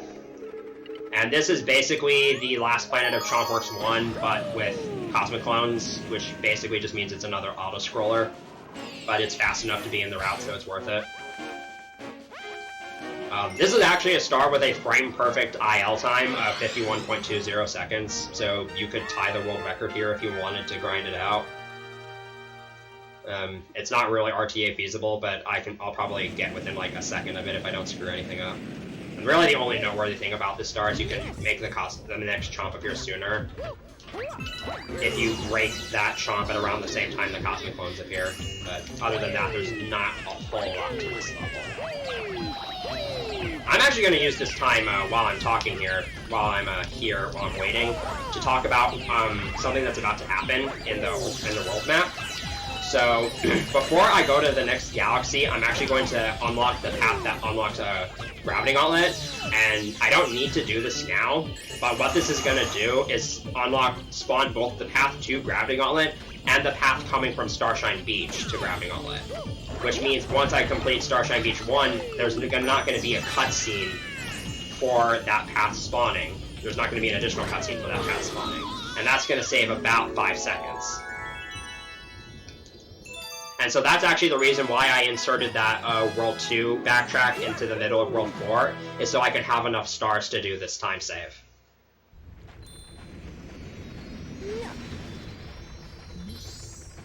Because you need 40 stars in order to unlock the barrier to Gravity Gauntlet. Yeah, 51.96, that's like 0.76 off the frame perfect time. So before I go to the next galaxy, Starshine Beach, I'm going to unlock this barrier, and as you're going to see, it's going to draw both paths at the same time, so now there's only going to be one cutscene for these two paths instead of two separate ones.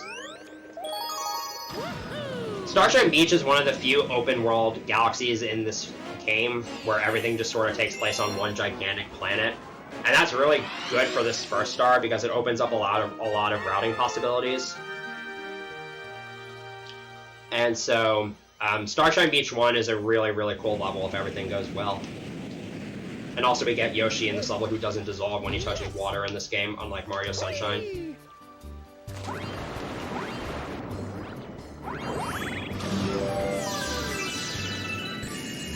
This level is basically in a huge homage to Mario Sunshine, if you can't tell. So I'm going to get on Yoshi here. I stunned that crabber by long jumping on it, and now I'm going to eat that crabber and Infinite Flutter up here. And I'm going to use this crabber to break open this glass to get the first silver star. And I'm going to Infinite Flutter from here directly to the next silver star.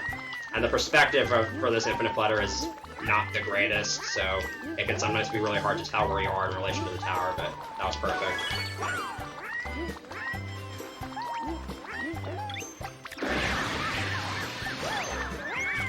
So now I'm going to have the Dash Pepper here, and the Dash Pepper actually allows you to run on water. Even really deep water like this.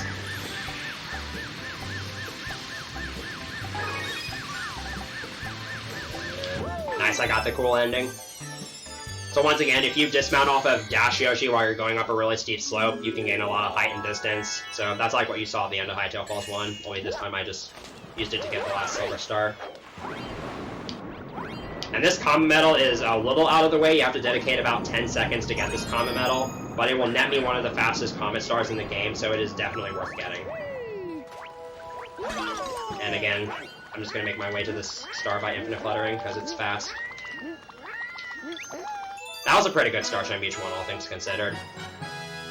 And there's a lot of stuff that can go wrong in that level, so having it go that well is really satisfying.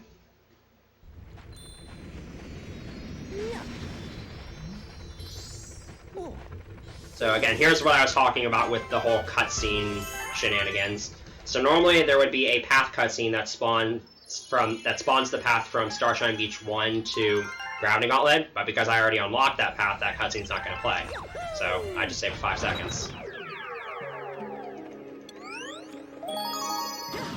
So now I'm going to do Starshine Beach 2, and this star normally requires going all about the level in order to get to the tower with clouds in your inventory in order to climb up the tower.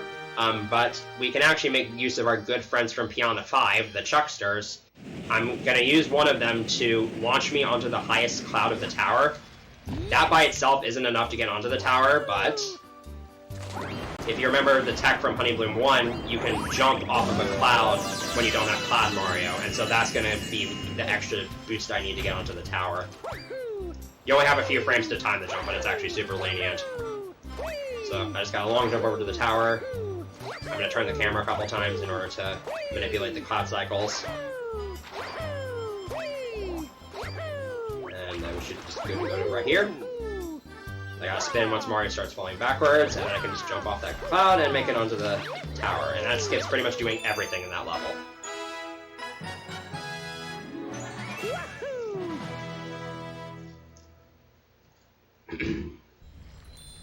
Alright. So, last star of World 4 is going to be Bowser's Gravity Gauntlet, which is the grand star of this level, of this world. And Bowser's Gravity Gauntlet is a pretty unique stage in this game because there's actually 2 different lava boost / gravity exploits you can use to skip a huge chunk of this level, and you're actually going to be seeing me go for both of them in this run. So the first one is named Behind the Castle, and you can probably guess why it's named that. Basically, there's a 2D castle with lava rendered behind it, and you can actually lava boost behind it. And if you do it in just the right way, you can enter the last 2D zone of the level. This is a much harder skip than it looks, and there is a skip that's faster than this, but I have to do this in Gravity Gauntlet 1. And because I need the Kama Medal, which is right next to where you do Behind the Castle.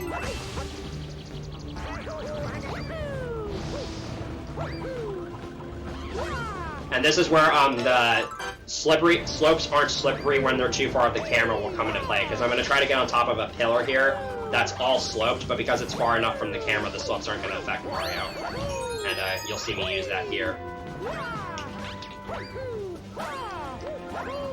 There we go.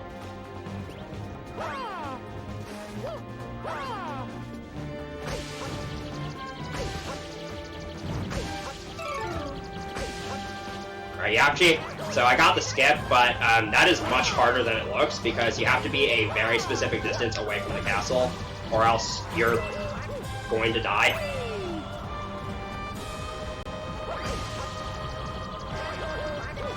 There we go. That section's really, really awkward.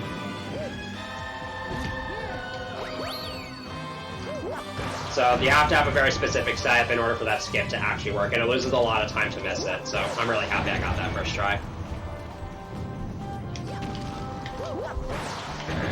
And from here on out, now I just gotta do the next Bowser fight. So this Bowser fight is quite a bit different than the last one I did. For 2 reasons, really, well, actually for 3 reasons. One, there's now going to be shockwaves coming off of Bowser's meteors as well as his punches, which means I have more to dodge. 2, Bowser only drops 2 meteors in this fight instead of the usual 3, which means Bowser could actually punch out both meteors and cause me a cycle if his positioning is bad. So I'm going to avoid that whenever I can. And 3 is actually only relevant for this first hit after I do this very hard movement to dodge Bowser's punches.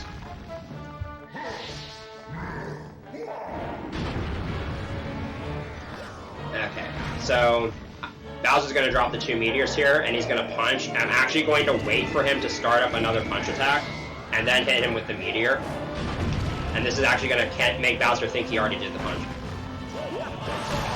So you might have heard the sound effect for Bowser charging up a punch, but he's not going to punch because he thinks he already did. And I don't have to do that for any more hits, and it does net a few seconds of time save.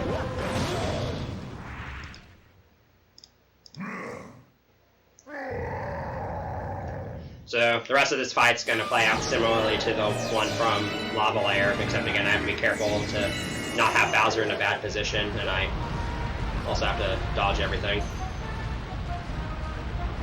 There's one thing I want to bring up here though. So one of the most annoying parts about these fights, okay, that hit probably wouldn't have worked in Galaxy Generator because Bowser's shell can actually deflect the meteors. And we're not sure if this is actually true or not, but it seems like his hitbox grows, the shell's hitbox grows with each fight. So that hit probably would have bounced off the shell in a galaxy generator. And that costs you a cycle, basically.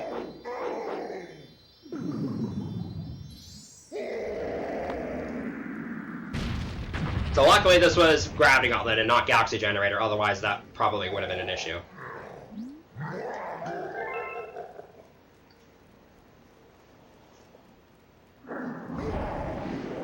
Okay, and so this is going to be the World 4 Grand Star, and with that, we are essentially 2/3 of the way through this run. Just got a little bit over an hour to go.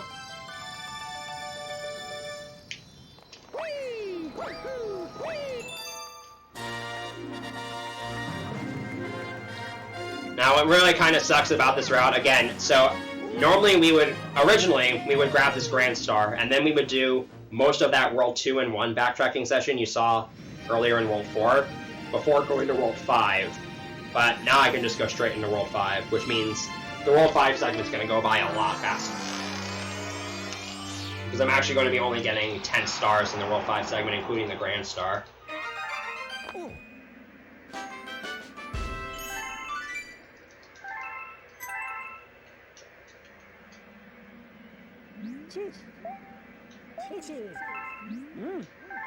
Alright.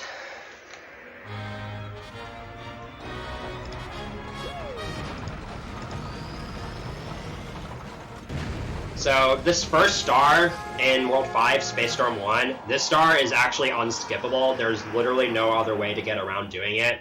It's fortunately a pretty fast level, but there's no other star you can do to progress in the game at this point, which is kind of hilarious. It's one of 10 stars that's like that, including the Grand Stars. Alright.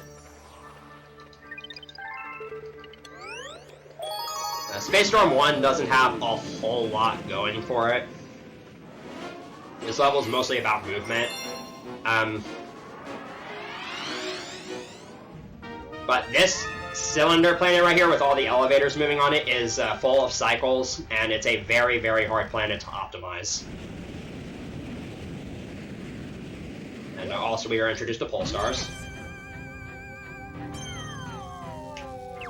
Alright, so at the start of this planet, I'm going to go for a rather finicky long jump that if I get it properly will save about 5 seconds in platform cycles. Alright.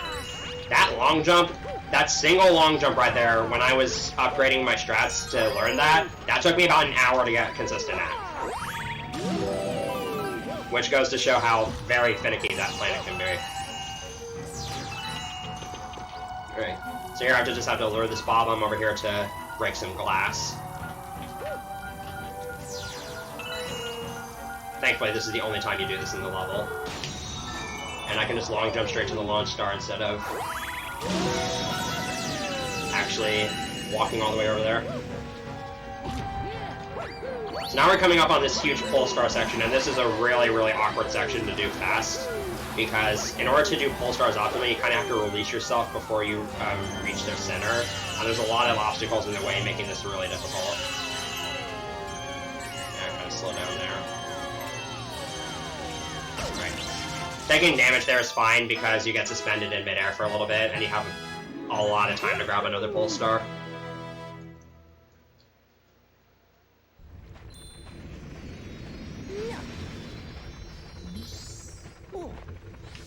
But now that we have Space Storm 1, I have access to basically all of World 5. Yeah. 2 of the galaxies I'm not going to visit, though, because they're not worth going to. But before I move on, I am going to collect one more star from Space Storm. Space Storm 2 actually pays homage to a buoy base galaxy from Galaxy 1. It even has the buoy base music. Unfortunately, if you're a big fan of the music, which I know a lot of people are, myself included, you're not going to get to hear too much of it. This level, if done properly, goes by very, very quickly. This is actually properly the second fastest level in the run. So this level is all about hitting those blue switches to slow down time, because everything in this level is moving really fast. I'm not going to hit any of them, because I don't need to. And here I'm going to skip the entire first section of this level by just jumping onto this wall here.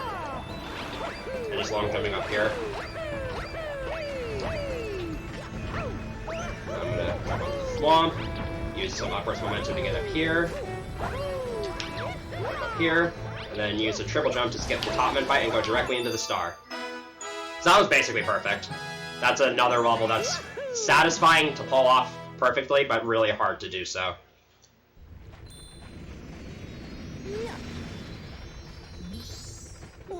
And like I said, you're not going to get to hear much of that song. Yeah, 28 seconds in-game time. That's actually, again, the second fastest level in the run, normally. Okay, so now we can move on into the bulk of World 5.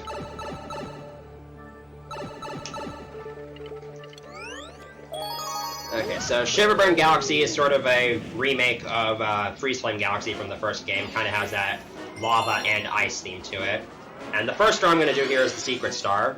And if you remember Freezy Flake's secret, and you missed your opportunity to guess my score there, or you didn't get it correct, here's your second chance. So the rules are basically the same. You can only guess anywhere between 600 and 900. And you can only guess in multiples of 10. And remember, if no one gets it exactly right, whoever is closest, furthest, or behind, before or behind, wins, in my book. And I'm going to skip to C here just by using some cloud jumps. So this minigame is basically the same, except now he needs you to get 100 more points, so much harder. It's actually a lot harder for casual players, especially if you don't have the patterns down. But you can actually get the... This even has the same patterns as the original one, and it can be rotated in the same ways. And fun fact, I actually got the same rotation twice in a row.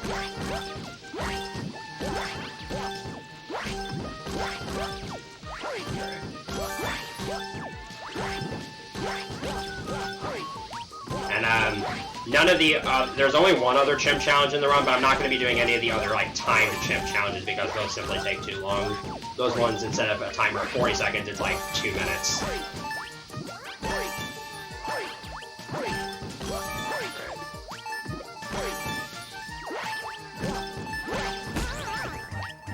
$770.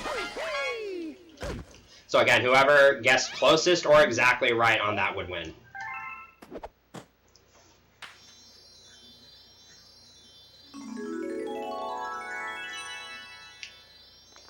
There we go.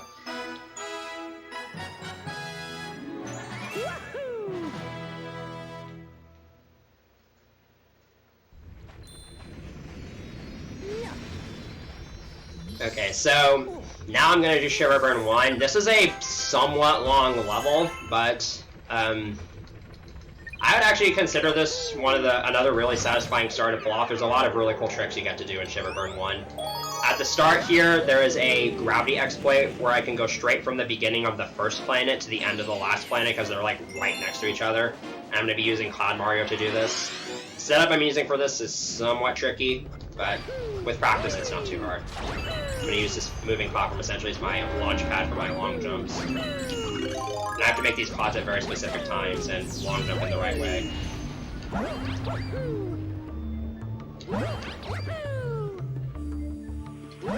Should be good. Okay, we're good. So I have to detour a little bit in front of the launch star here to get this Kami medal. And I'm actually going to take damage on purpose because I want to lose the cloud suit so that I don't have that floaty effect for this section. And here I'm rotating the camera again just to get some of these icicles off screen. Because right here I'm going to skip killing these octopus guys by just lava boosting past them.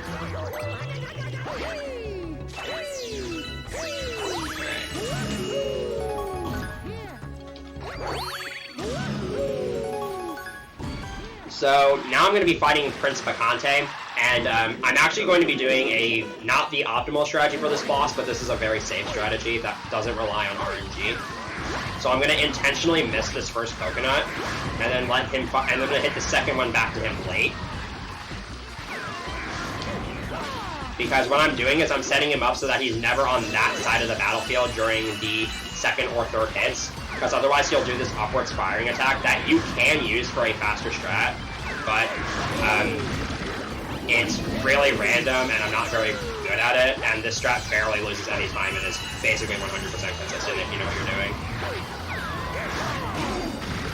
Yeah. Pretty simple fight.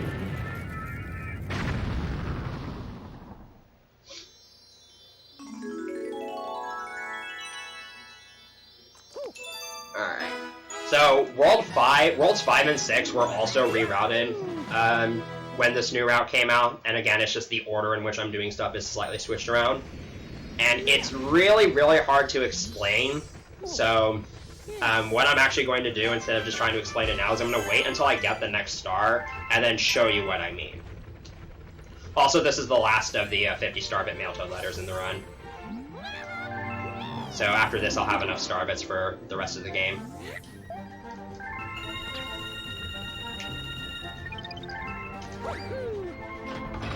Okay, so first I'm going to go to Boo Moon, and I'm actually going to do Boo Moon 1 first. So this is kind of the other spoopy level of the game. And there's not a whole lot to the first, like, half of Boo Moon, but Boo Moon 1 actually contains another really cool gravity skip that allows me to skip about half of these snake block auto-scrollers and go straight to the launch star. And it's got some pretty wonky physics behind it, and I think you'll really enjoy it if I can pull it off. Yes. So on this planet, movement here is kind of awkward because of the way this planet is sort of curved. So again, I'm just doing those short little jumps there to speed myself up a little bit. Right there, I actually got a frame-perfect camera cancel. That's an instance where you have to press up on the D-pad on the first frame to get a camera cancel. Otherwise, you can't enter first-person mode. So coming up, there's going to be a wall that forms that actually switches the direction of gravity, and I'm going to use that to my advantage here. So I'm going to get the wall to activate, but then I'm actually going to turn around and head back to this snake block. And once the gravity switches, I can jump onto the side of the snake block. And I can just long jump off, spin, and then... Ugh! My spin timing was bad.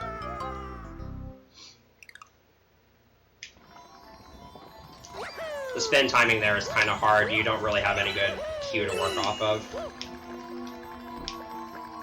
I think I spun a little bit. I actually don't know if it was too early. I think it might have been too early. We'll try that again, though.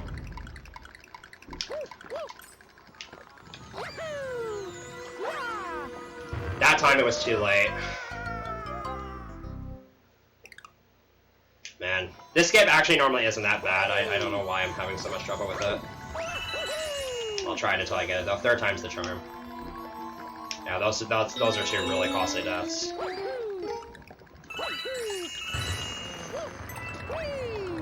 Alright, third time's the charm.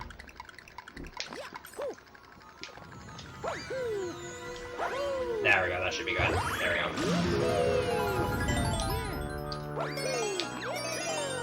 Alright.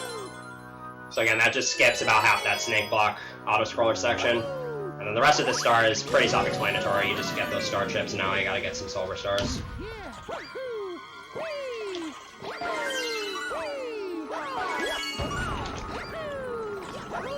And I can one-cycle this. Yeah, that skip is really, really awkward, so it's not too surprising to me that I failed it twice, because again, your controls are a little bit awkward on the side of the spin block. It's not very intuitive, and the spin timing is really weird.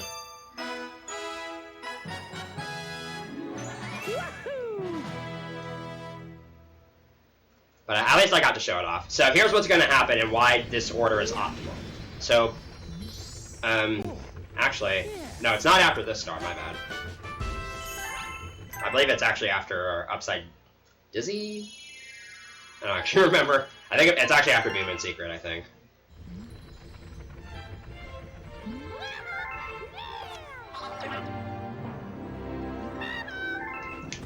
Basically, it's really hard to explain, but if you get a text box for a Comet Medal as well as a Galaxy Complete text box, and a Comet spawns after collecting that same star, it saves time, and so this route optimizes that as much as possible. It's really, really complicated, but it just know that this route is faster. Okay, so here's Upside Dizzy. This is the sequel level to Right Side Down from World 1, and it's very, very confusing, and this first star is extremely difficult. It's basically all about cycles. Okay, That actually doesn't lose too much time. Okay, never mind. Alright. That cost me about a cycle there. And I can just long jump into that gravity zone to go super high up. Oh wow, that went really high. Alright, I'm gonna try a Goomba bounce here to skip into this pipe. There we go. And here the gravity switches on a cycle, so you basically need to have a consistent path through here. Otherwise, you're just gonna stumble through here and lose like 30 seconds.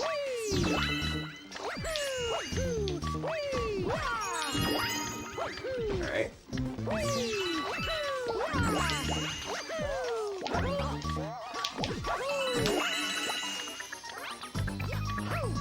That was almost perfect. I only lost like a couple seconds at the end there, but again, that star is extremely hard.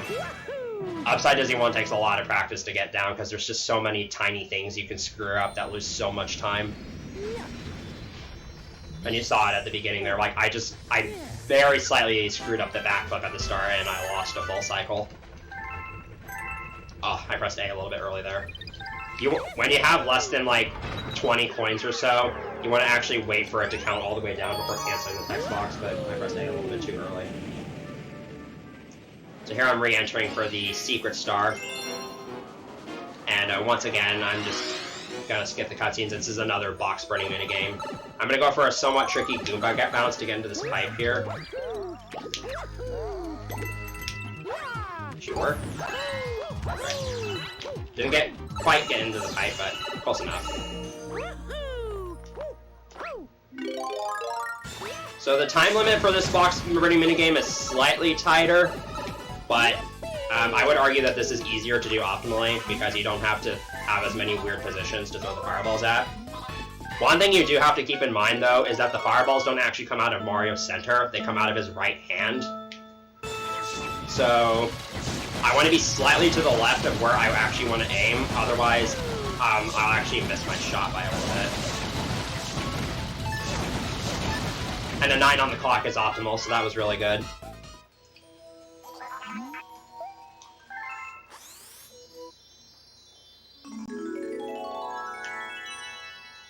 And that's all for Upside Dizzy.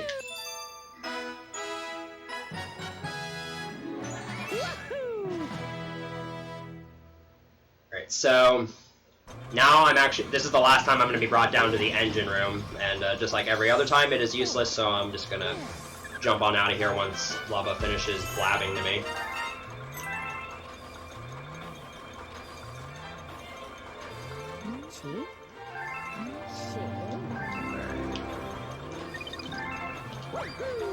Last time I gotta do this movement.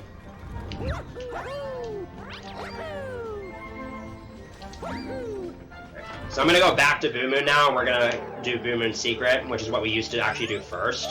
And this is another instance where I have to make sure I select Boo Moon 1 and not Boo Moon 2. Okay. So Boo Moon Secret is not very interesting, admittedly. Because it's kind of just riding the snake blocks all the way across.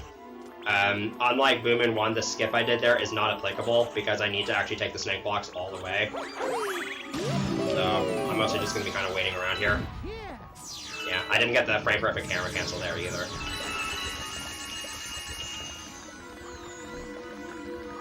This long jump is always scarier than it needs to be because you just barely make it.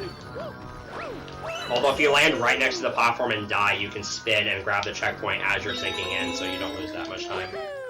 So I have to actually take the snake blocks all the way around.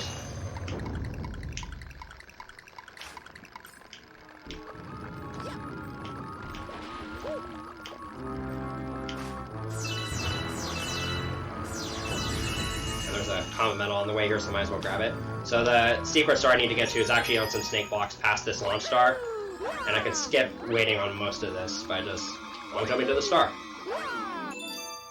That's actually a skip I would recommend casual players do, because doing that star the intended way sucks. That snake block moves really, really fast.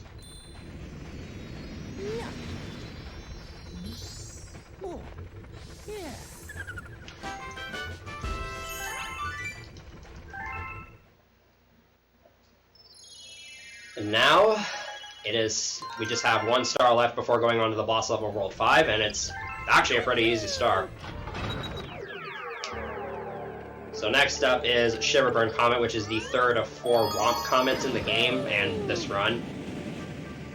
And this is killing 30 Octumba enemies on the platform where Prince Bacante was. With Rainbow Mario, and believe it or not, it's actually not faster to skate to kill these things. For one, Rainbow Mario's top speed is, I believe, slightly faster, but also it's easier to turn while you're running. And that makes killing these Octumbas quickly a lot simpler.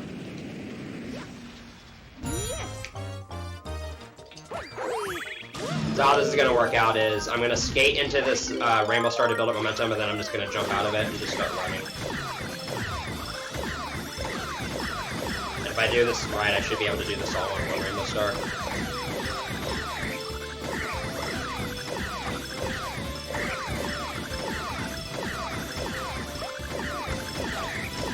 Yeah, very nice breather star.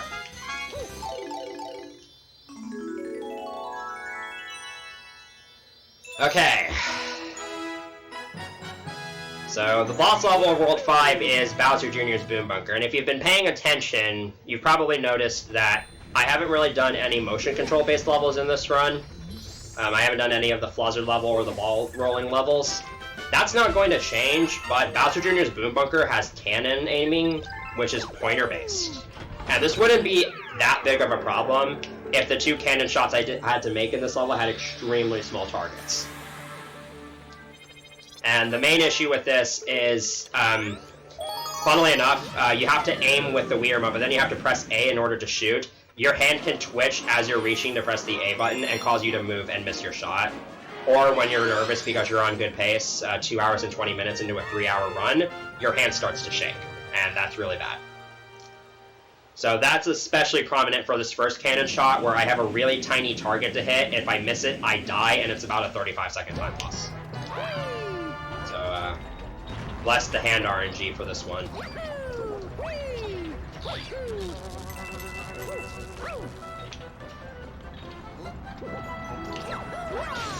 Oh, here we go. That might be too high. Actually, I think I'm fine. Yeah. So I just aimed that first shot right at that Boomerang Bro's face, and then that allows me to insta-kill it, and then I have a quick setup to get that other one. This second cannon shot's a little bit more lenient. But then afterwards I have to do a really tough jump. I'm gonna aim over here, and then I'm gonna head over to the comm medal, and you're actually supposed to use Cloud Mario to get to the end of this section, but that is merely a suggestion. That jump's way cooler. It only saves like 1 or 2 seconds, but it's cool, and it's not that hard. It's tricky to learn, but once you get it consistent and you have a good setup for it, it's not too bad. Alright. So here is Bowser Jr.'s Boomsday Machine. This boss fight either goes really well for you or really well for Bowser Jr. Because either it goes by really quickly or you lose like 30 seconds. Although these first 2 hits aren't really that bad.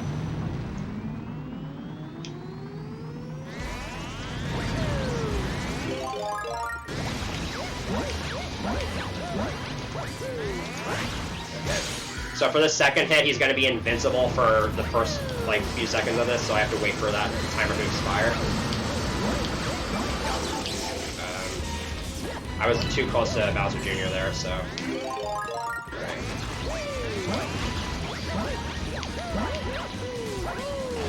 There we go. But this third hit is where it really matters. I have to get to the top of Bowser Jr. before he gets too close to me, or I'm losing a buttload of time.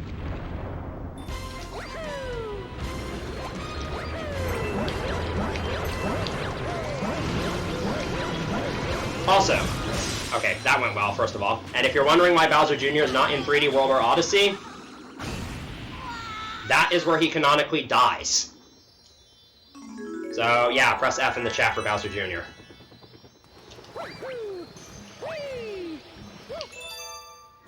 Alright. And that's the end of the World 5 segment.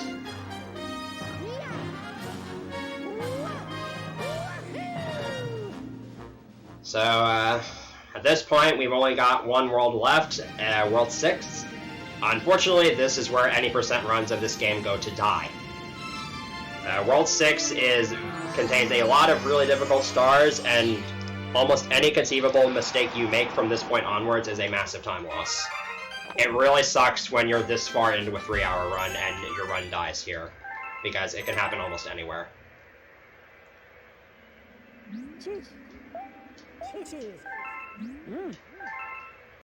But yeah, we're sort of coming up on the end. There's about 40 minutes left, give or take. And I really hope you all been enjoying this run lately. It's been going not too bad. Just had a couple of flip-flops in mid-game, but overall I'd say I'm pretty happy with how this is going.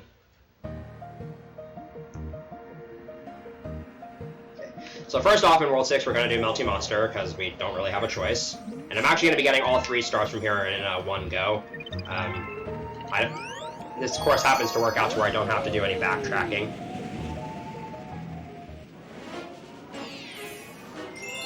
So Melty Monster 1 is interesting, because I mentioned earlier that objects don't normally move if they're not on camera.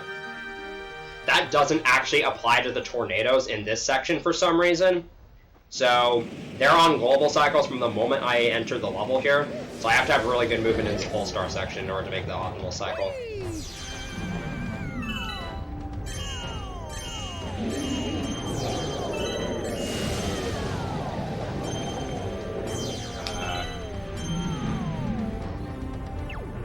That wasn't too fast, but I could probably still make it. And then this next section is just kind of a giant lava pool. With a bunch of mini platforming skips.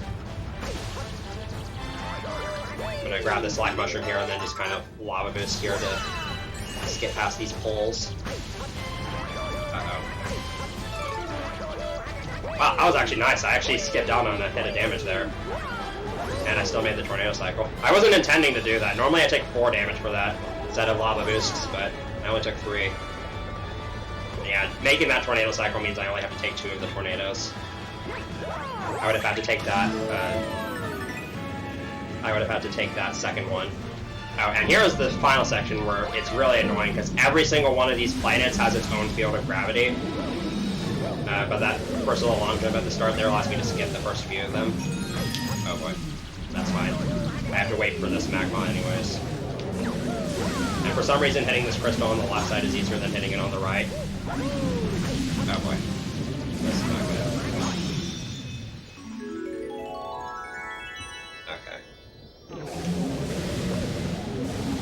That's really sketchy because I didn't hit the checkpoint, so I would have gone all the way back to that second section, but we live in. Like I said, that ending section is really, really awkward because there's just so many ways you can just get tossed around, and that crystal also sometimes just doesn't want to work. Nothing major happened, which is okay.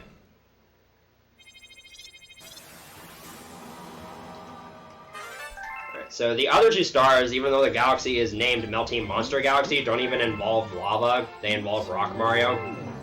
And they're both pretty stupid if you're going... They're pretty easy if you do simple strats, but they're stupid if you go for the fast strats.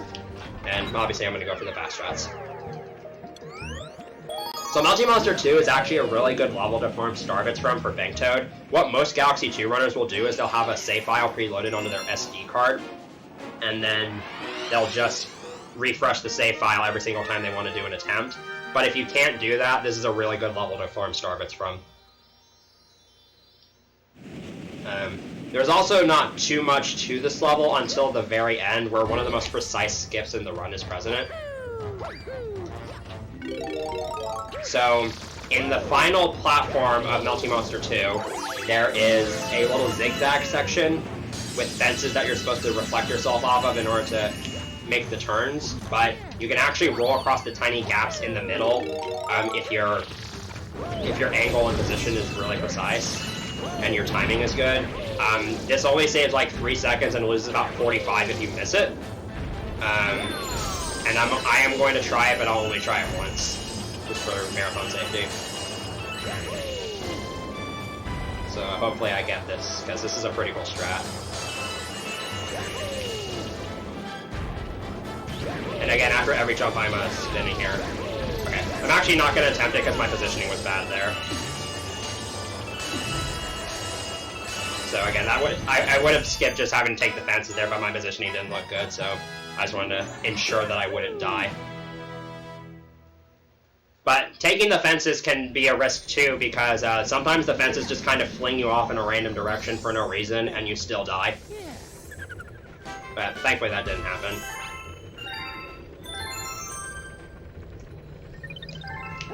Right.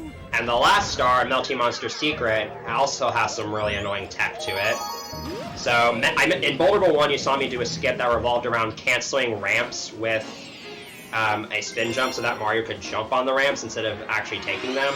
I'm going to be trying to abuse that a lot on this star.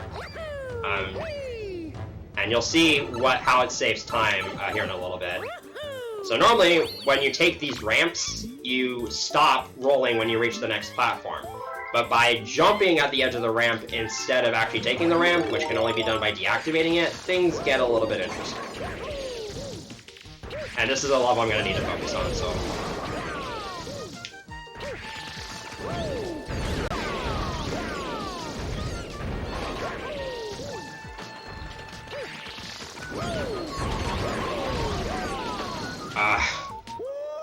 I'll go for it again. So what you saw on that third ramp is what I'm trying to do, where I'm basically just jumping at the edge of the ramp and then I keep rolling. I'll try it again. I'm trying to do this on 3 separate ramps. And for this minigame, there's 56 pins in total, and I only need to hit 50 of them, so my margin of error is not very big.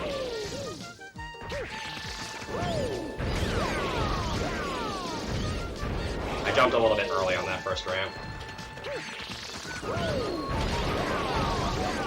should make it. There we go.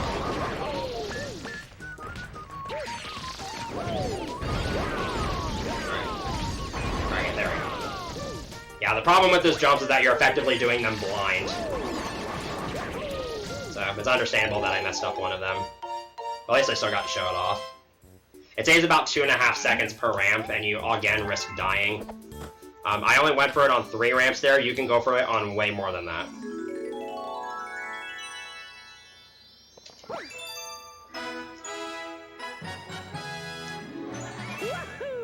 Okay.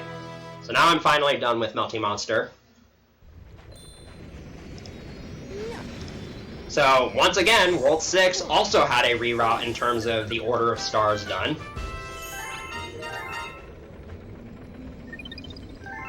So instead of taking the top path like we used to, I'm actually going to go down the bottom path. And this is once again so that I can overlap text boxes and cutscenes on the world map in order to save some time here and there. I would take the bottom path anyways because Flash Black is just and Slimy Spring are better galaxies than Battle Belt. So they're worth going out of the way to do.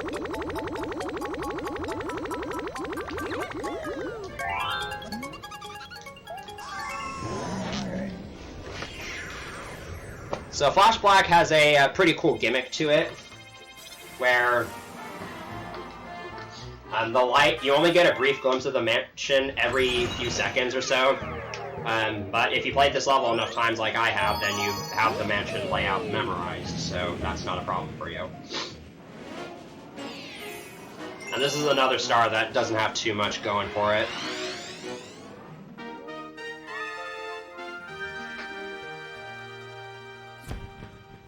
Because they were basically just using Blimp Yoshi to climb up the first part of this mansion. Alright, there's another jump cancel.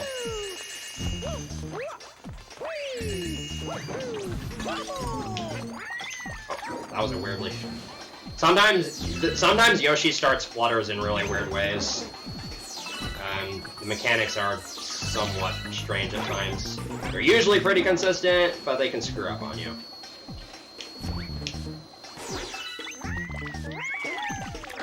There's a pretty cool strat here to get this Kama medal, assuming I didn't just screw myself. Okay.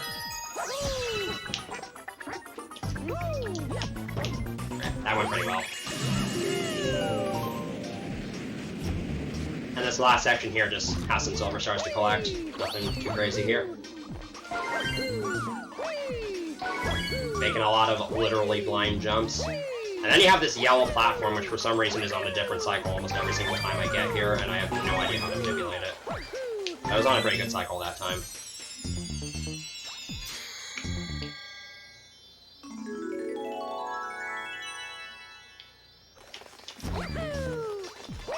Alright.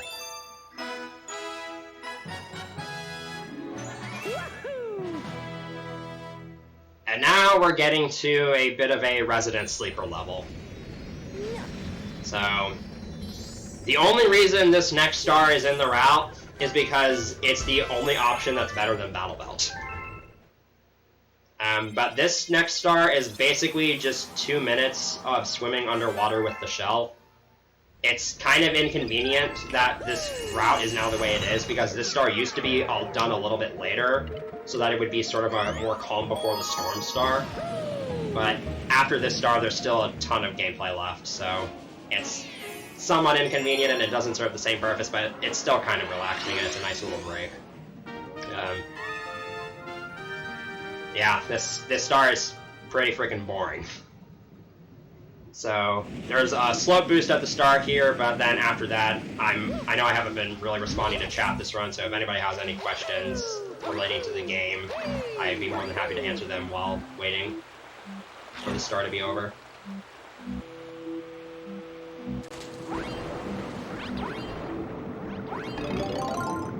Because I'm not going to have anything to say.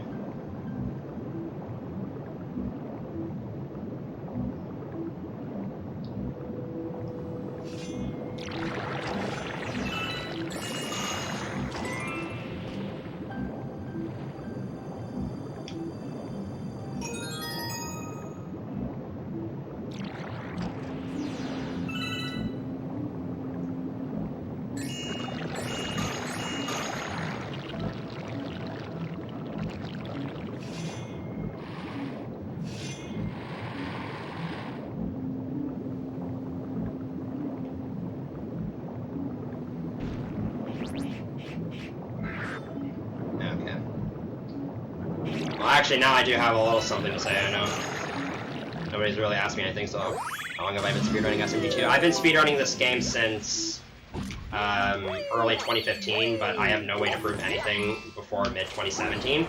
So, take whichever answer you think is better. Here I'm going to try some coinless strats. You can dodge those coins by barely touching the edges of these speed rings. It's really precise, because the coin hitboxes are a lot bigger than they seem. And if you bonk on a wall head-on while moving at this booster speed, you actually lose the shell, which is really bad. Alright. Got a potentially cool strat coming up here. Need a pretty decent lineup for this to work out.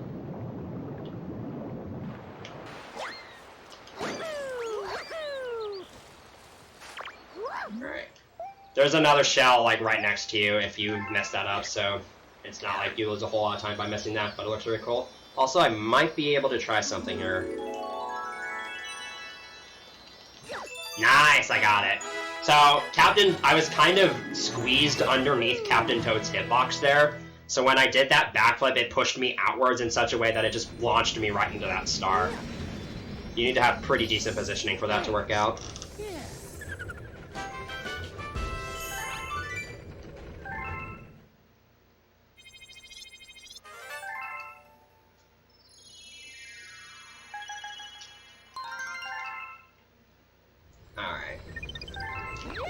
Now I'm actually going to head back and take the top path, and don't worry, I'm not forgetting that comment. I will be getting it later.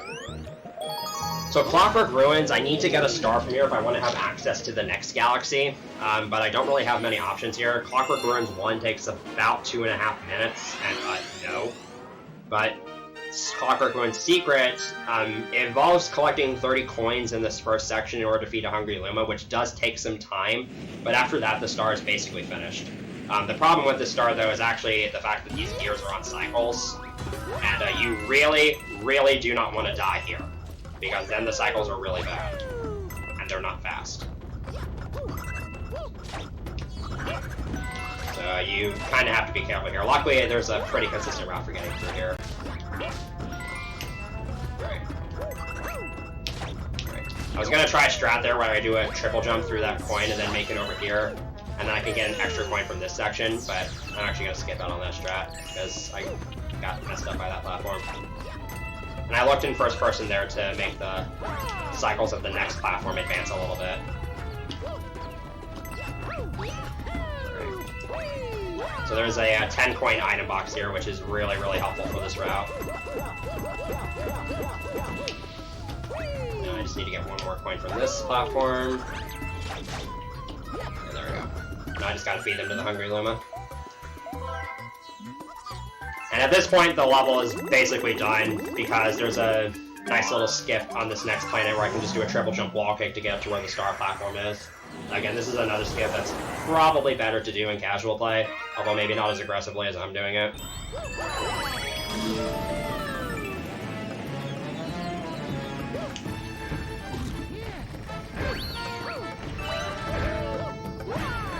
we go. That was a pretty good level. It's really easy for something horribly wrong to happen in that level, so having it go well is always a relief.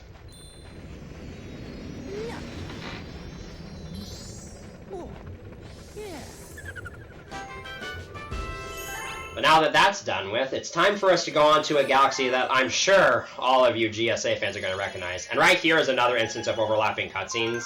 You saw that there was a path unlock cutscene for Throwback, and then there is another comet spawn for Beat Block.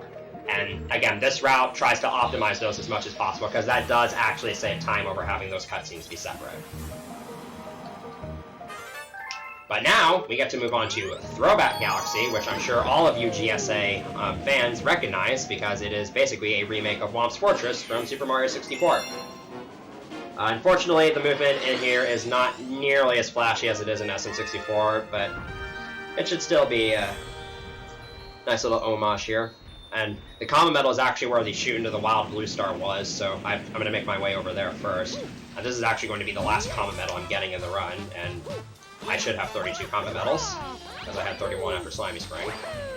I'm going to take a little detour over here.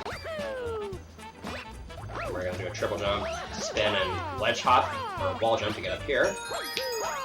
And then using some fancy wall jumping, we can get up here. Alright, so you can actually skip killing this Whomp, but it's really stupid and only saves like 5 seconds or something, and if you fail it, you get crushed and die.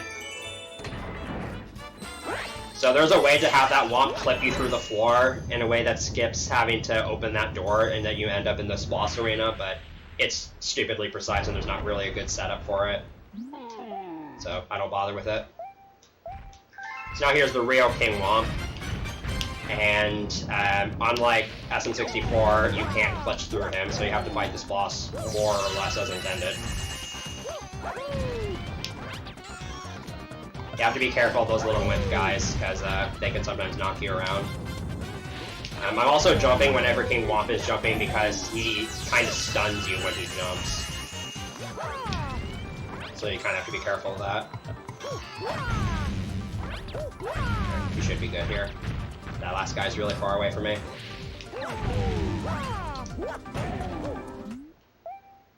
And he even has the same text as he does in SM64, which is a nice reference.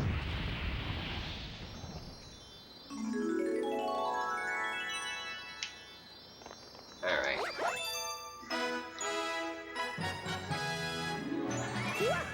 So that was a pretty cool star to show off, but also Throwback 1 gives access to Throwback 2 and Throwback Comet, which are two really fast stars, so it's worth getting.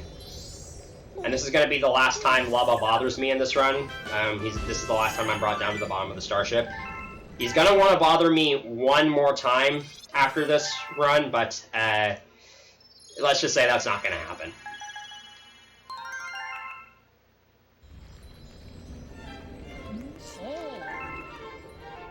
And this next star, Throwback 2, is actually going to be the last non-comet star I'm going to be collecting in the run until Galaxy Generator. And it's actually sort of an homage to SM64 DS, except not really. It's a Silver Stars mission. And they could have placed the Silver Stars in like red coin locations, but they just kind of threw them in random positions around the level. But it's nice because Throwback Galaxy is kind of an open world level. And also you get Cloud Mario, so you can do some really cool movement. So, it's a pretty short and sweet level here that we get to do. So I have to make sure I hold A when I bounce off that Baba Bunny, because I get a little bit more height that way. So here I have to be careful when I get this first silver star, because I don't want to make this cloud too early. Otherwise I won't be low enough to grab that silver star, and I'd have to wait for that cloud to expire. Right here I'm kind of veering off to the right with that long jump, because like I said before, you gain a lot more momentum if you're long jumping over an abyss as Cloud Mario. Alright, gotta do one more set of cloud boosted long jumps here to get up here. I really have to make sure I don't fall down here. Alright.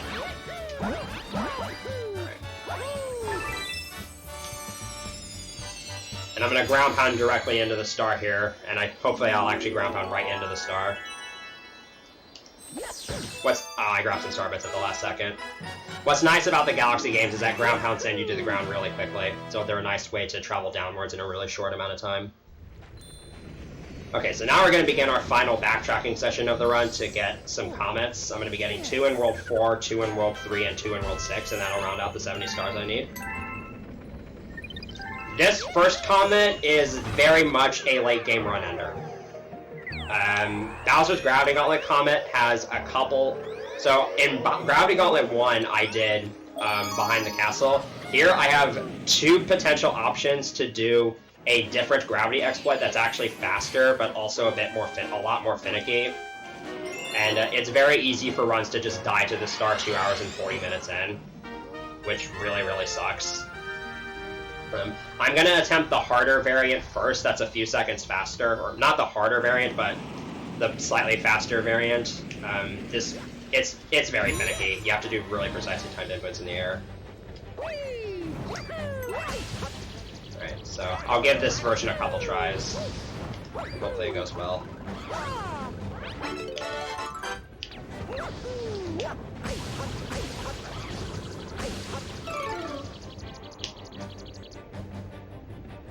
Alright, that should be good. Okay, perfect. First try. So the basic premise of that skip is that when you hit a lava wall as opposed to a lava floor, you actually get boosted, and then you hit the lava again, you get a huge boost in horizontal speed. And so that basically allows me to do that gravity exploit, which is slightly faster than Behind the Castle. But it's also a lot more finicky, because you have to do... In order for that gravity exploit to work properly, you have to do really precisely timed direction changes in midair, with pretty much no visual cues, and if anything goes wrong, you are going to die. But I'm really happy I got that first try.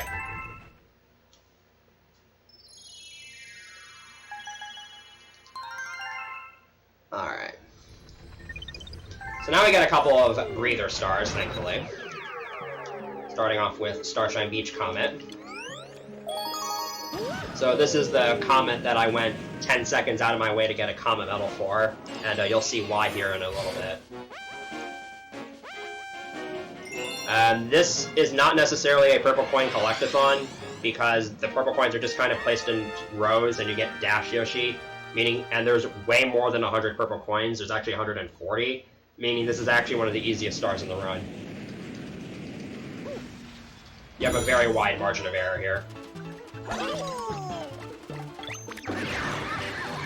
That being said, you do have, if you want to do it optimally, you do have to make very, very tiny adjustments on the control stick so you don't miss too many of them, which can be really tricky to do.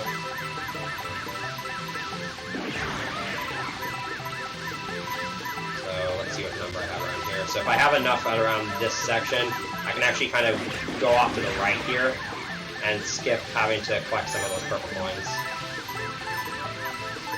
And that worked out nicely.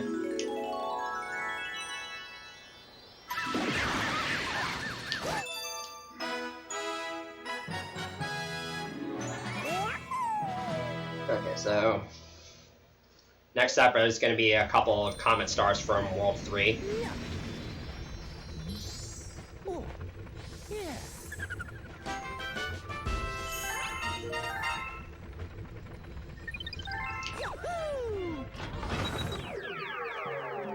So first one I'm going to do in World 3 is a Honey Halls Comet. This is basically the last section of Honey Halls 2, but with Cosmic Clones. It's still just a bunch of long jumps. and the cosmic cones don't really make it that much more difficult. You just gotta be careful.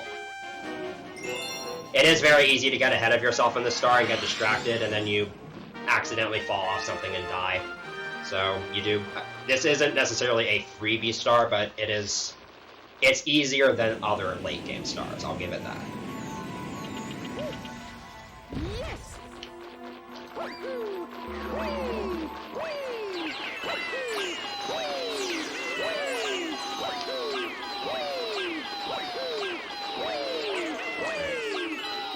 I have to make sure I do this in a very specific way so that these matter mounts are on the right cycles.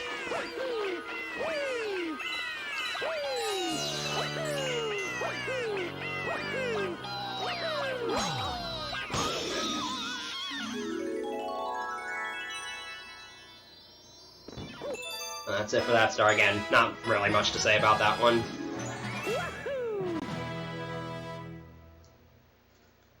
So this next star, Beat Block Comet, is another pretty tricky star. But what's really funny about Beat Block Comet is that this star outright lies to you. Because the Comet says that the blocks are transitioning in double time. But if you remember from Beat Block 1, I said they switched every 8 beats of the song. Here they switch every 2 beats. So the blocks actually switch 4 times as fast. And also the area where the silver stars is as expanded. Now, luckily, this means missing cycles is not much of a time loss, but you still want to go fast. But it's also super, super easy to get thrown off and start panicking. Unfortunately, we don't have to worry about that for most of this level. I actually got the jump cancel even though I didn't really need to. Because, believe it or not, we actually get Yoshi here for some reason. So, I can just infinite fire to skip about half this. Alright, I didn't get the checkpoint, which is not exactly good.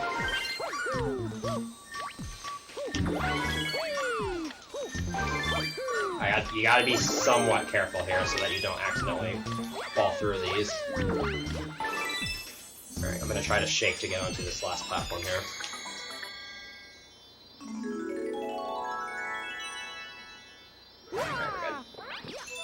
That's a really scary star, because again, it's super easy to start panicking, because you get thrown off your rhythm.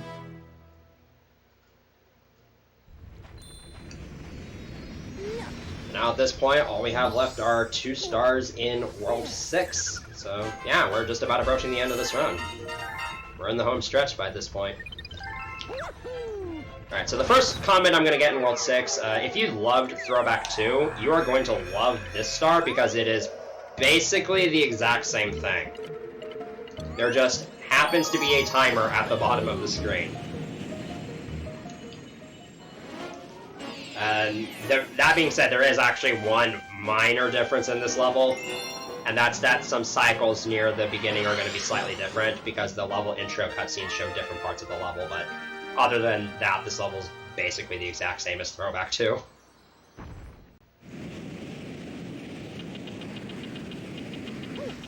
At least it's this and not like a 100 coin purple coin comet, because that would have been pretty slow. So this first cycle to get past this bump here is a little bit tighter, but once you're past that, it's all smooth sailing from there.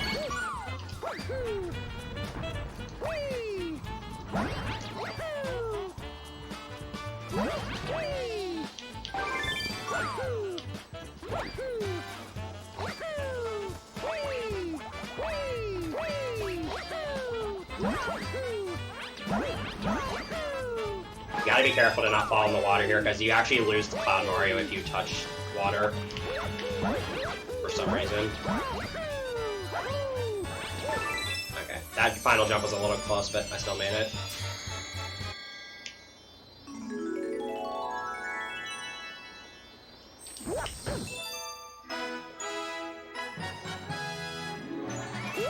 Alright. And at this point, we only have 1 star left. It's kind of surprising.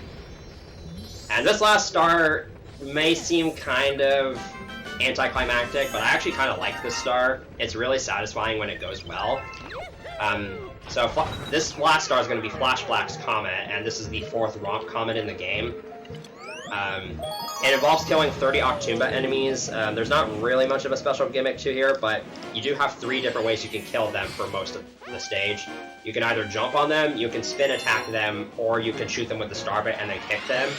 And for the most part, it's better to try to shoot as many of them with Starbits as possible so that you keep your momentum going.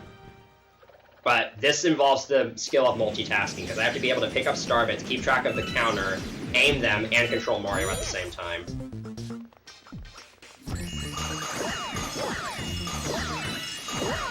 My pointer's being weird. Okay, there we go. This is not very good. I got really thrown off there. My pointer was being really weird. Seems to be better now. Alright, try that again. That's not too bad of a death.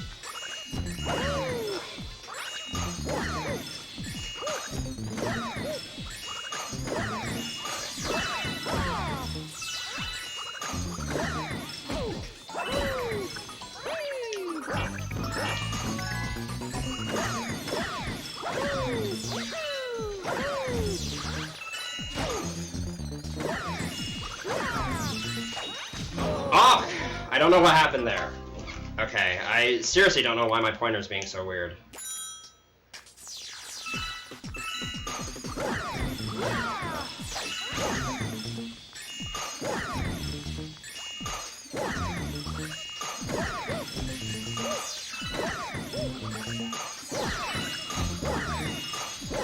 Yeah, this happens sometimes. It's really rare though. You need to have a pretty good setup in order for your sensor bar to work properly, but I don't normally die twice on this star. So that's kind of annoying.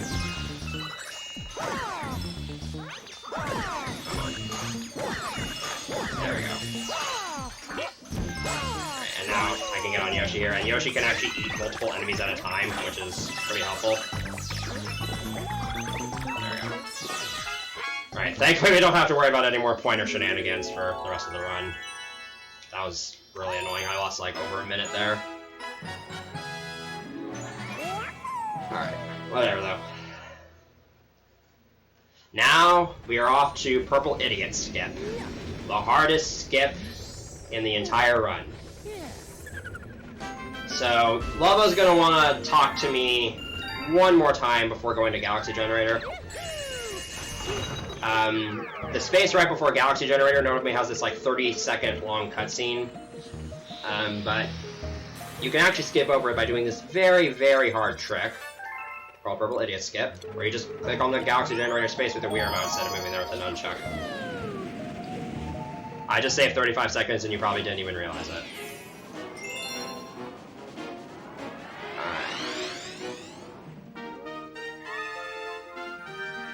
Now it's time for Bowser's Galaxy Generator. This is a very, very good final level. It's got great music, a lot of really hard tricks, a lot of really cool movement, and a very intense fight to end it all off. This is a very good ending to a speedrun, even if it is very stressful.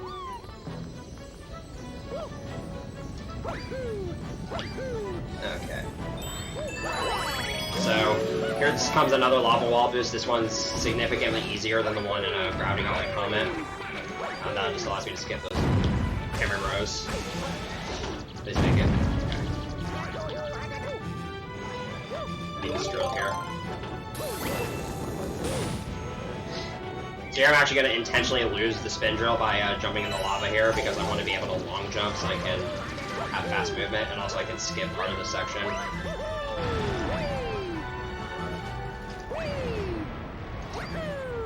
This cylinder planet can look really stylish if I pull the movement off properly, but it can also easily backfire on me if something goes wrong. And it's also pretty cycle dependent.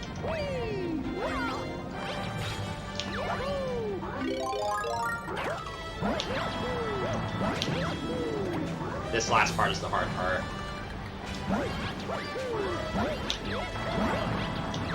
The ball bells can actually break your clouds, which is really annoying. I have a spare cloud here, so I can actually do a cloud boost at the start of this next section. And coming up is probably the coolest looking infinite flutter in the run.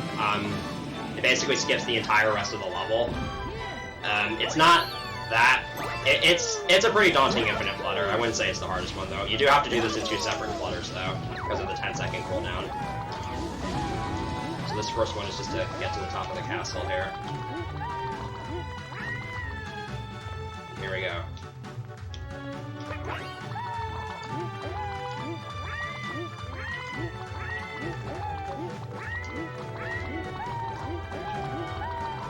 Alright, that should land on the top shelf here. And there we go. So I got the optimal version of that flutter first try.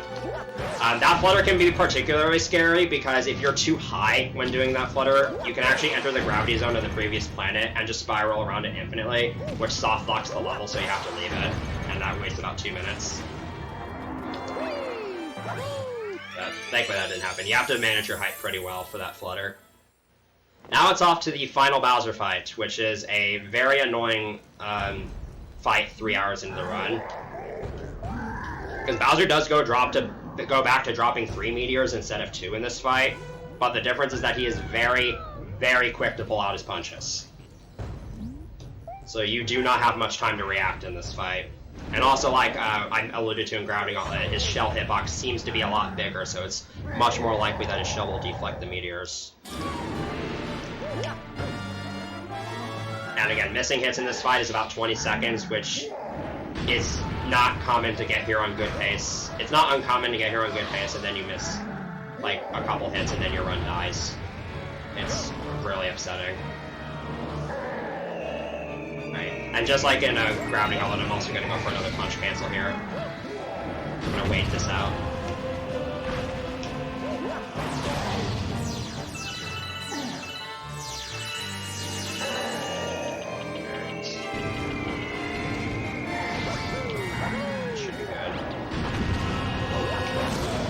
Now we're on to the 3rd and 4th hits, where Bowser is very fast to pull out his punches.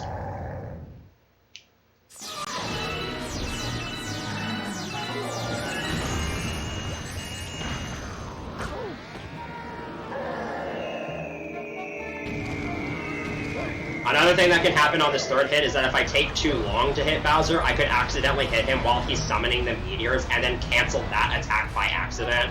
Which means that when Bowser goes to punch, there aren't any meteors for me to ground pound into him. But luckily that 3rd hit was really good. And that would have also caused a cycle. But I don't have to worry about that here, because this is the 4th hit and I get taken into a cutscene.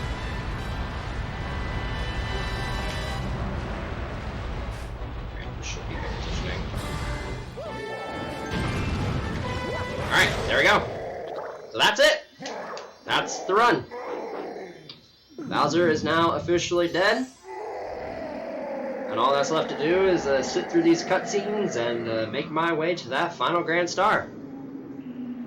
So time is going to be coming up pretty soon, but I'm in control of the timer, so it's okay.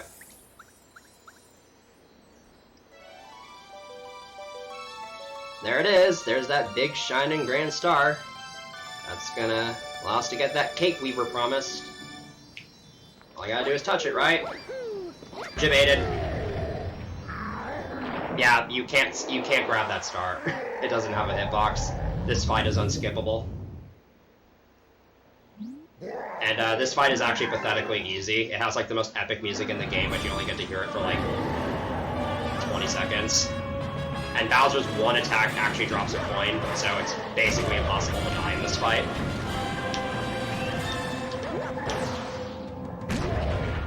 You just press A and Z 4 times and you win, basically.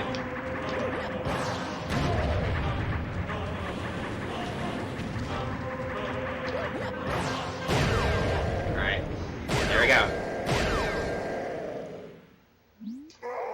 Alright, now time is actually going to be coming up. It's going to be when I touch the Grand Star. So this is looking to be about a mid 304. So my PB in this category is a 3:00:31, and the world record, which is 3rd place. The world record is a 2:58:39 by Nemi. Competition for this game has been really, really sick lately, and I've been so happy to see a lot of runners at all different skill levels just fighting to improve their PBs. We have a tournament going on as of right now. We're currently we're almost halfway through the bracket stage, and it's coming to an end pretty soon here. So there's no better time to check out the Galaxy games than now. Galaxy 2 has been popping off so hard lately, and I'm so excited to see where this game goes in the future. So we're coming up on time. And time. 3:04:40 is not the greatest run I've ever had, considering I had 6 deaths, including those 2 on Flash Black Comet, but I'd say overall it was a pretty good showing, and I hope you enjoyed it. So if you want to learn either of the Galaxy games, join the Discord. We have a Discord server for both Galaxy games. I have a playlist of tutorials on my YouTube channel. We have a beginner example run by Claire, aka Mutants Abyss, and we also are working on a document guide, and we're a pretty decent community, I'd say. It's not, the Galaxy games aren't super great speed games, and the length kind of wears them down, but really happy I got to show this off on GSA. I'm really happy